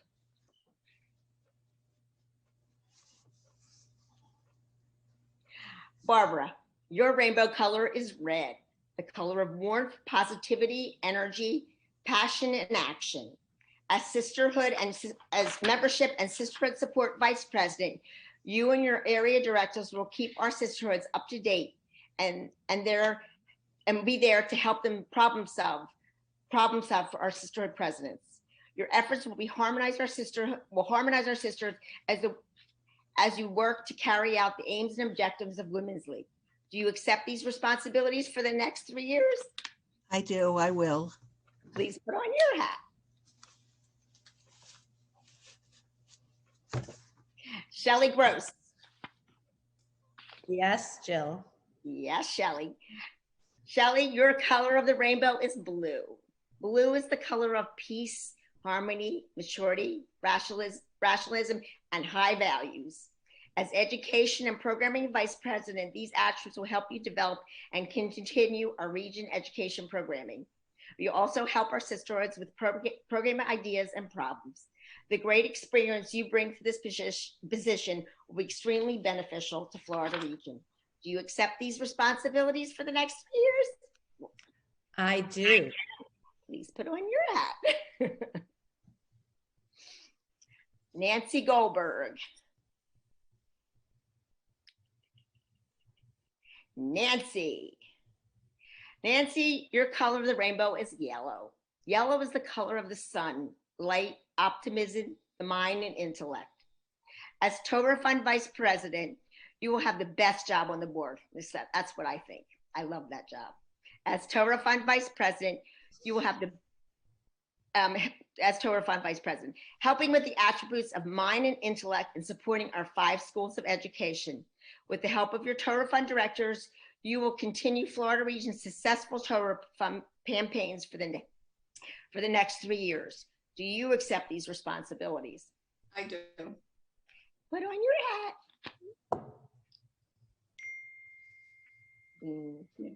Yeah. Jeanette.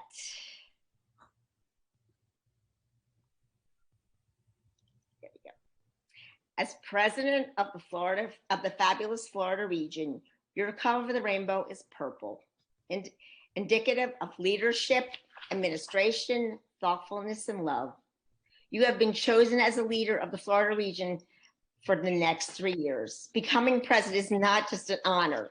Its responsibilities are great and its duties are many.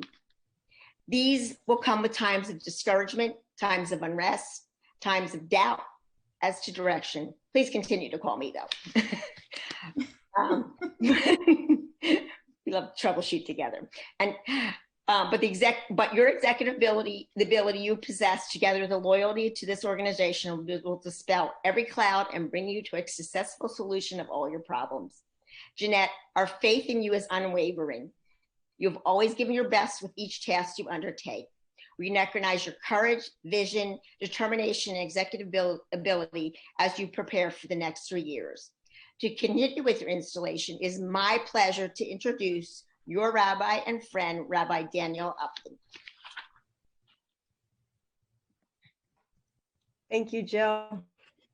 Wow, this is amazing. First of all, I would like to congratulate all of the women who have been installed into their positions of leadership today. May your strength continue.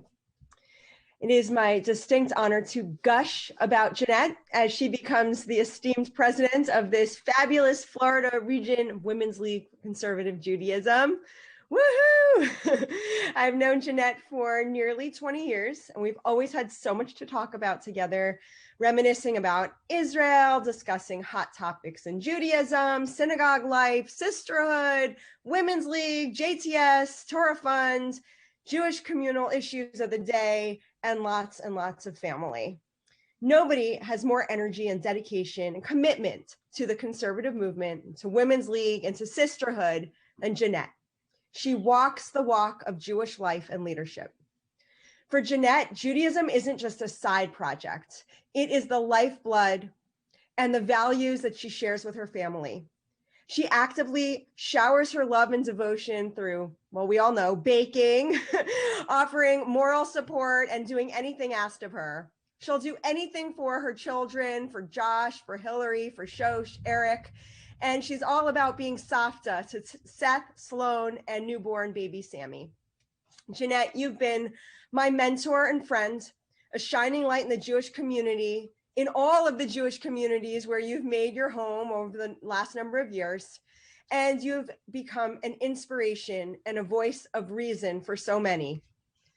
I want to anchor my remarks in the counting of the Omer, this special period we find ourselves between Passover and Shavuot, in which the Torah instructs us to count 7 weeks, 49 days total, as we count and we focus on the value of each day, the blessing of each day, as we connect our lives to the agricultural cycle of the past, but also counting toward Matan Torah, the giving of Torah at Shavuot. In Judaism, we don't just count days, we learn to make every day count. As the Psalm says, Limnot yameinu ken hoda v'navi levar chokhmah. Teach us to count our days rightly that we may attain a heart of wisdom.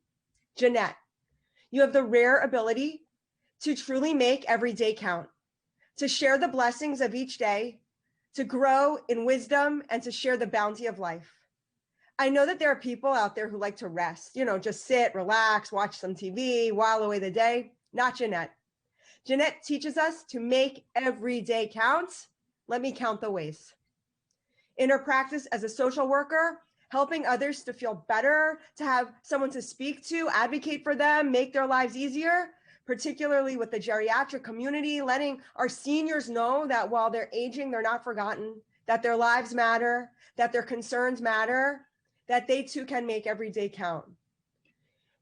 In her close relationship to family, as a daughter, wife, sister, mom, and savta, Jeanette puts family first. She fills her days with texts, phone calls, visits, and even moving to South Florida to be closer to her kids and grandkids, to be there, to support for them, and to bake for them. And while we're thinking about this balabus, a woman of the house, a balat habayit, she's a doer, a maker. She's the one who gets things done, the one who makes everything look and taste amazing. This is a job that a president needs to know. These are the skills that she brings: caring for family, caring for community, caring for people, lots and lots of love. Jeanette makes every day count by filling her days with wisdom, chesed, and community. A longtime leader of sisterhood, regional board, Torah Fund, VP, and now president. Finally, Jeanette, you teach us to make every day count through sickness and in health, through major surgeries, kidney replacement, that forever bonds you to another Energizer bunny who is here today in our community, Renee Feynman. You guys are incredible. You never stop. This is a value that not everyone has, but you do. I know for a fact that you were working on Torah Fund from your hospital bed at one point. You've taught us to embrace life every day, to greet each day with a workload that consists of chesed, mitzvot, community, family, and a tray full of deliciousness. Jeanette, you're my hero. You're my inspiration. Thank you for your service to the community, for all you have done for all of us and all of in Beth Shalom, in the community where I got to know you in Clearwater. And thank you for teaching us to make every day count. I want to say chizki ve'imsi. May God bless you. May God bless the work of your hands and grant you fulfillment and satisfaction in the work ahead. May the light of this new day be a blessing for you as the president of the Florida region, illuminating the path ahead with unity, with strength, and with love. Jeanette, do you accept the responsibilities and duties as president of the Florida region Women's League for Conservative Judaism? I do. You're in.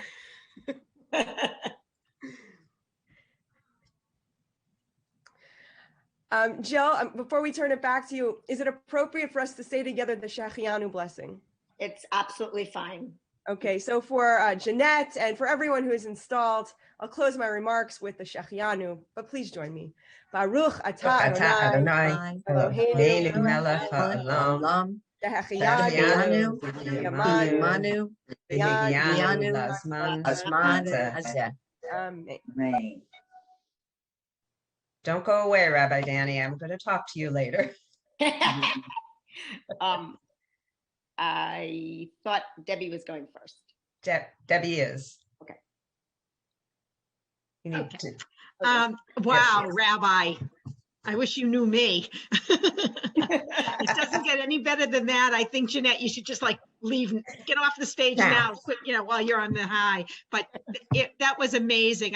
I've just started to get to know Jeanette, and I'm just looking forward to getting to know you even better because, wow, you are amazing. But Jeanette, Mazel Tov on being installed as the next fabulous Florida region president. You're truly deserving of the honor, and I am sure you'll have a very successful term. This job is so difficult and so much work, but it will be the most challenging thing that you will ever do. And I can just say that from personal experience. I have the pleasure of giving you a couple gifts from Women's League and from the international president, Debbie Kaner-Goldich. First, I would like to present you with this year's Women's League calendar diary with Debbie's message that says, may our flame continue to light up the conservative movement and may it light your way. Next, I'd like to give you the region president's pin. As you lead, here you go. As you lead Florida region over the next 3 years, wear this pin proudly and with honor. You definitely deserve it. Thank you, Debbie. Now I think we're going back to Jill.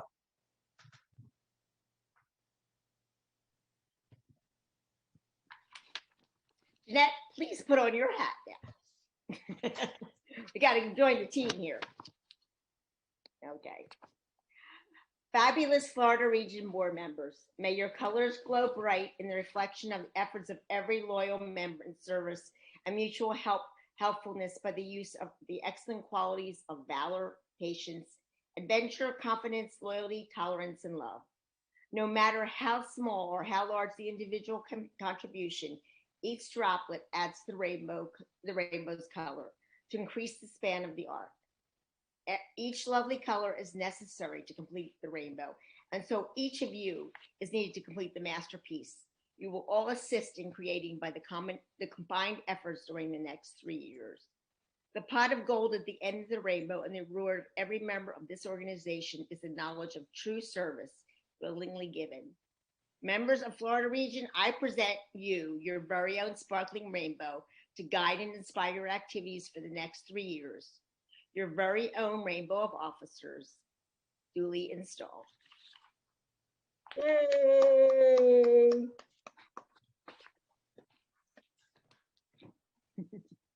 Thank you, Jill. And I have to note, Mona added a little glitter. I changed into some glitter. If I move a little bit, you can see it to go with the hat, which I'm going to take off so I can see my remarks. Okay. Thank you, Debbie, and thank you, Jill, for your hard work on the nominating process and this wonderful, wonderful installation. Rabbi Danielle, I told you not to embarrass me, but you didn't listen.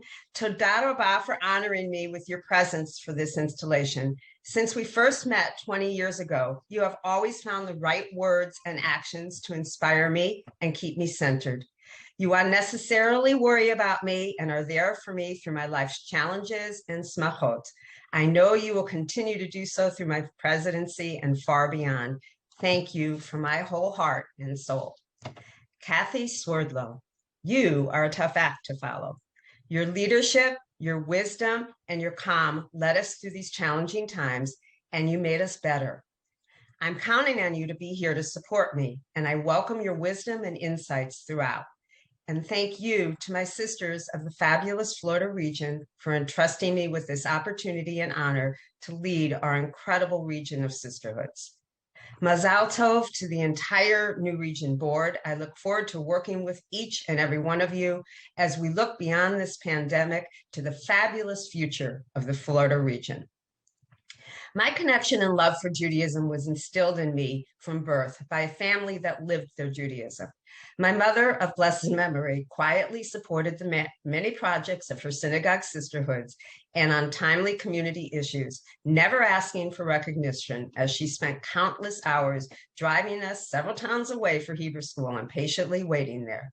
My father of blessed memory taught my brothers and me by example as well. I will always remember my days as a child, and then later, during my dad's last years, attending Shabbat services with him and hearing him loudly and sincerely belt out the brachot when receiving an aliyah. But most importantly, he taught us by example about being an upstander and working in every way possible for equality for everyone and the importance to right the wrongs in the world in whatever way we can, and always teaching us through the lens of history on how we can make change and learn from the past without forgetting it. When my father's work returned us to New York, my Jewish world changed. I had the opportunity to become involved in USY. During those years, I visited JTS on numerous occasions, sharing Shabbat there with the rabbinical students of the time. Little did I know then, I was seeing the work of Women's League and Torah Fund in action.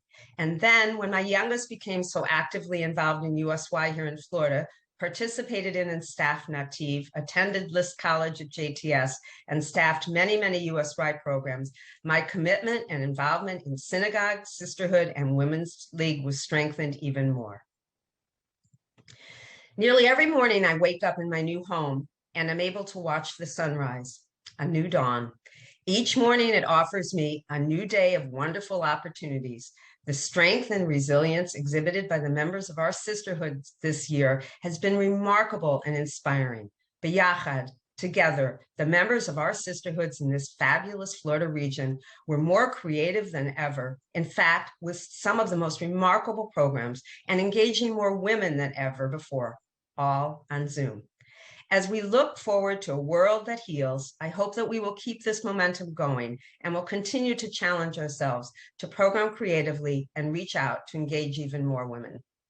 I have a vision for the next years that I hope will continue the course set by previous administrations and move us forward, responding to the changing needs of our movement and our sisterhoods and our synagogues, whether it's finding ways to attract women of all ages, reaching out, connecting and programming with our sister Kehilot of Masorti women in Israel, finding more new and creative ways to program, responding to social needs such as food insecurity as we did today through our mitzvah project, continuing to work together with organizations such as Shosheret to educate ourselves and others and to support families facing breast and ovarian cancer, enhancing our knowledge of Judaism and modern and ancient Jewish history through study, and so much more. As we begin to see the light at the end of the tunnel of this pandemic year, I'm able to look optimistically toward the future of our sisterhoods, our region, Women's League, and the conservative Masorti movement. And I know that we will face this future biyachad, together. No, not all of our plans and ideas will be completed during the next years of our terms. But as I learned as a child from the examples set by my parents, then studied about during my USY years, and now have again studied in Women's League's noontime daily study, Makom B'Yachad, Rabbi Tarfon teaches us at the end of chapter 2 in Pirkei Avot, Lo alecha hamlacha ligmor, v'lo ata ben chorin libatel mimena. You are not required to complete the work, but neither are you free to desist from it. I could expound on this statement at great length, but simply said, B'yachad, together we continue the work that those before us began, and hopefully our children and future generations will continue to do so as well, because we have set the example just as generations before us did. I want to thank my family who are here with me today, some virtually that is, for understanding why there will be times that I won't be able to be with you over the next several years when you want my help with projects or with grandchildren. Why? Well, hopefully because I will be on the road to visit sisterhoods all over the state, to hear about their successes and challenges, to learn from each other, and to provide a listening ear, support, and ideas to each of these sisterhoods. But I promise you, my dear family, there will still be homemade chalot and your favorite baked goods, many Shabbat and holiday meals spent together, and plenty of times you will still be able to have date nights while these grandparents spend special, precious time with your children, our beautiful grandchildren. And to my dear husband of nearly 42 years, who I banned to the other room, thank you for always supporting me in all of my crazy endeavors that take me away from you during the one night you might not have a meeting and just want to watch some shows that have piled up on the DVR. You see, we both are Jewish communal professionals. I may be the one retired from getting financial remuneration for my work, but I'm not sure who has more evening meetings anymore, the volunteer or the paid professional. In any case, I love you even more than ever for supporting me in what I love to do. Thank you again, my sisters of the fabulous Florida region, for entrusting me with the leadership of this incredible region. I look forward to the next few years with much optimism and excitement, especially after seeing the creativity during this most challenging year behind us and seeing all of you here today. As I have said in many Torah Fund speeches this year, I hope that the next time that we are biyachad, that we are together, that it will be in person, and that there will be many, many hugs and embraces as we have healed and moved on to a new dawn. Toda Rabah, fabulous Florida region. So, wasn't this an awesome day? Now it's time to celebrate, and I turn the program over to Judy Berger.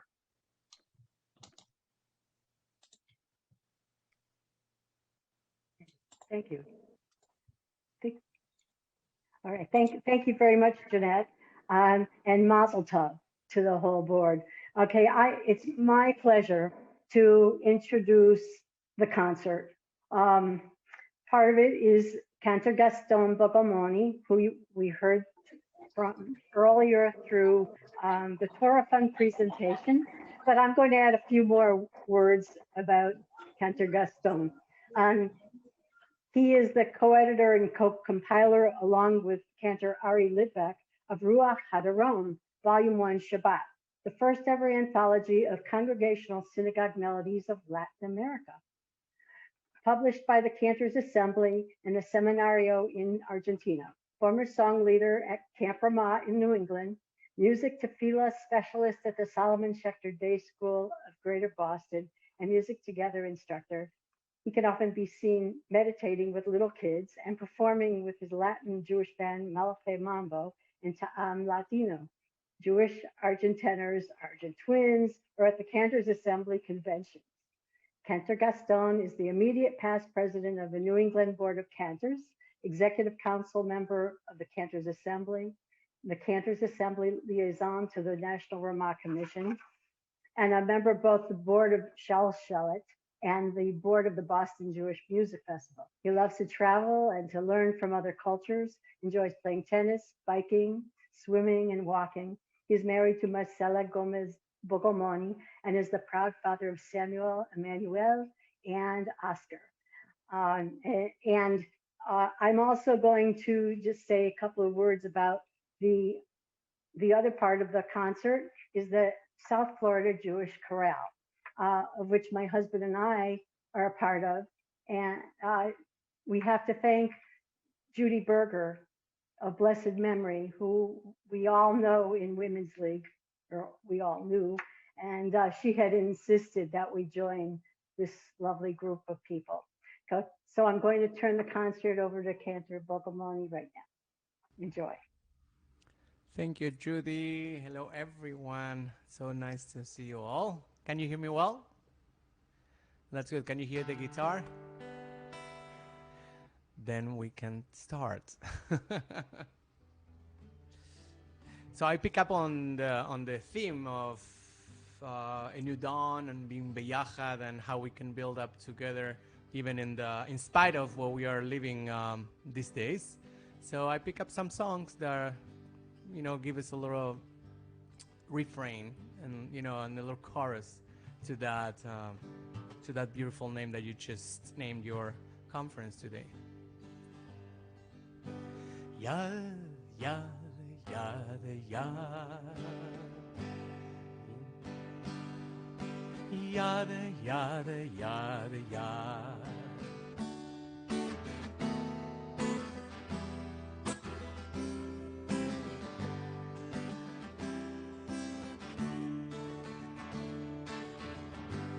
יד ביד, אחד עם השני, עם אחד, לב אחד, כן אנו נדלי. I should probably introduce this song. It's a beautiful song called Yad V'Yad, and it's a song by Craig Tallman. It's picked up from Pirkei Avot, chapter 3, and the beautifulness is that we read from Pirkei Avot, during this season. Not only we count the Omer, but also it's tradition to read from Pirkei Avot and learn from Pirkei Avot. And it says specifically, hand in hand, that's what we need, one with another, one people with one heart, we will light. We will light a torch for the world. It will be lit as one people. Hand in hand, one by one, surely we shall light. If there is no sustenance, it says the Pirkei Avot, there is no Torah. If there is no Torah, there is no sustenance.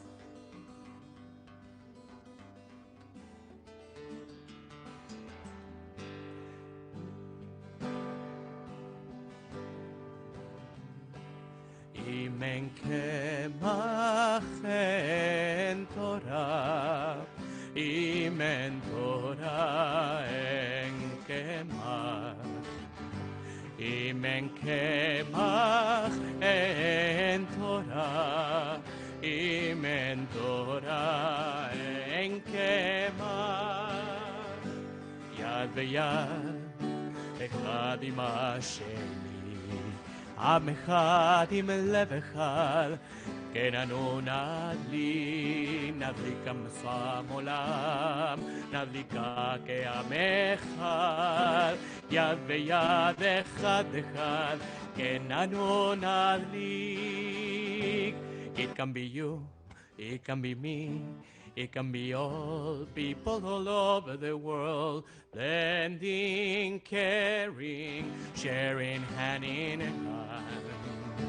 It can be you, it can be me, it can be all people all over the world, lending, caring, sharing hand in hand, יד ביד, אחד עם השני, עם אחד עם לב אחד, עם אחד עם לב אחד, כן אנו נדליק המשואת עולם, נדליקה כעם אחד, יד ביד אחד אחד, כן אנו נדליק. Say it can be you, it can be me, it can be you, it can be me, it can be all people all over the world, lending, caring, sharing hand in hand. It can be you, it can be me, it can be all people all over the world, lending, caring, sharing hand in hand. It can be you, it can be me, it can be all people all over the world, lending, caring, sharing hand in hand. It can be you, it can be me, it can be all people all over the world, lending, caring, sharing hand in hand. By now you know the lyrics together. It can be you, it can be me, it can be all people all over the world, lending, caring, sharing hand in hand. It can be you, it can be me, it can be all people all over the world, lending, caring, sharing hand in hand.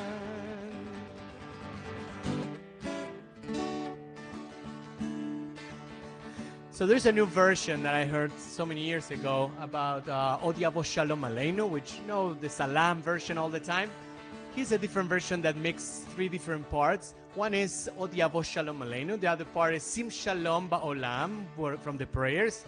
And then the third one is just Shalom Shalom, peace be with me, and let it begin with me, right? If we want peace, if we want to get something, it has to start with our own selves. Od Yavo Shalom, Od Yavo Shalom, Od Yavo Shalom, Od Yavo Shalom, Od Yavo Shalom, Od Yavo Shalom, Od Yavo. Together. Od Yavo Shalom, Od Yavo Shalom, Od Yavo Shalom, Od Yavo. You can do it better. Go. Od Yavo. I can hear you from home. Od Yavo Shalom, Od Yavo Shalom, Od Yavo. Second part. Sim Shalom, Tova Ubracha. טובה וברכה, חן וחסד ורחמים עלינו ועל כל ישראל, ועל כל ישראל, ועל כל ישראל, ועל כל יושבי תבל. שים שלום, טובה וברכה, חן וחסד ורחמים עלינו ועל כל ישראל, ועל כל ישראל, ועל כל ישראל, ועל כל יושבי תבל. Let's see if you remember the first part. עוד יבוא שלום, עוד יבוא שלום, עוד יבוא שלום, עוד יבוא. Together. עוד יבוא שלום, עוד יבוא שלום, עוד יבוא שלום, עוד יבוא. Now the third part of the song goes like this. Shalom, shalom, shalom, Let it begin with me. Easy, go. 1, 2, shalom together. Shalom, shalom, shalom, shalom. Let it begin with me. Let it begin with me. I want to see everyone singing. I want to see your mouths opening. Come on, everyone. And shalom. Shalom, shalom, shalom. Let it begin with me. Let it begin with me. Sing it loud. Shalom. You can do it. Shalom. Come on. Shalom. Let it begin with me. Let it begin with me. Believe it. Shalom. Shalom. Shalom.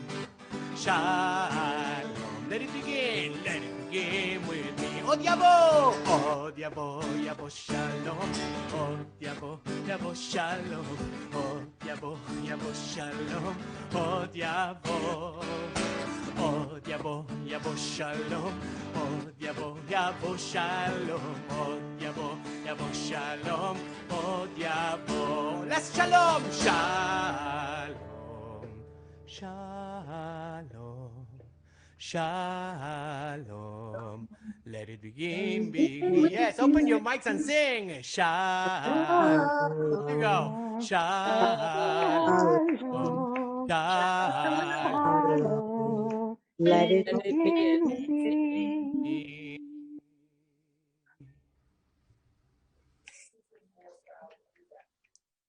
Hey, I think we are going to hear from the choir right now. See you in a few songs.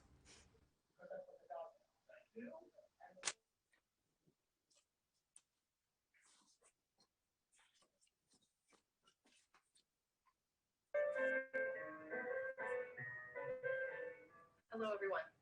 Thank you for tuning in to the South Florida Jewish Chorale's first virtual series endeavor, Together at Home. My name is Alexandra Koliitzi, and I am the artistic director of our ensemble. The South Florida Jewish Chorale has been an integral part of the Jewish and music communities in South Florida since its inception. Founded over a decade ago by Dr. Corrine Duffy, our ensemble's mission has remained true throughout the years: the promotion, performance, and preservation of Jewish music in Miami and across all whose lives our music touches. Our members come from all walks of life, all beliefs, and all areas of South Florida, coming together for the sole purpose of singing this music. We have performed both sacred and secular music at numerous events, including interfaith concerts, Holocaust memorials, Jewish film screenings, and in collaboration with the University of Miami Frost School of Music, all while educating the public on Jewish music and providing an enriching and entertaining concert experience for all. Due to the pandemic, our group has been rehearsing remotely via Zoom since late August, like most other choral ensembles around the world. The members of our chorale have devoted their time, musicianship, and expertise to create this multifaceted program you'll be experiencing in your home shortly. Comprised of various genres, it is our sincere hope that this virtual variety show of sorts will bring you closer to us and closer to the beautiful music we love to share with you. If you enjoy this program, please feel free to give it a share with your friends and family and donate to our fundraiser in order to keep our mission attainable for our 2020-2021 season. Thank you very much, and we hope you enjoy the performance.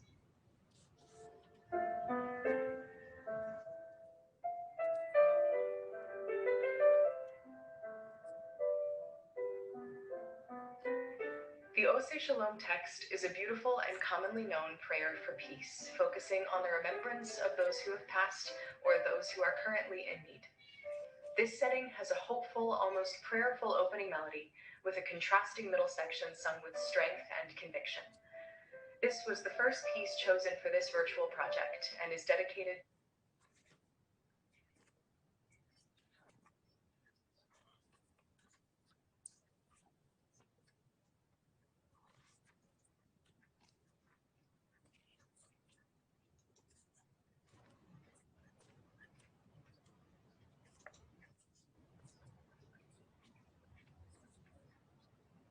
Bear with us.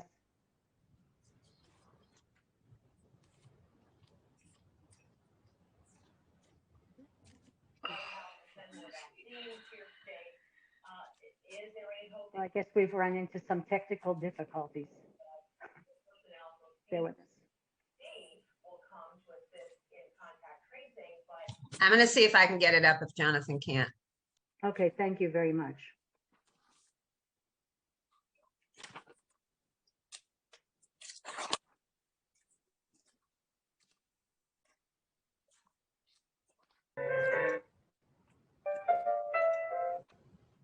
That's a good stuff.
I just remember, as I was watching, that just a concert, with the South Florida Choir, chorus, we were able to do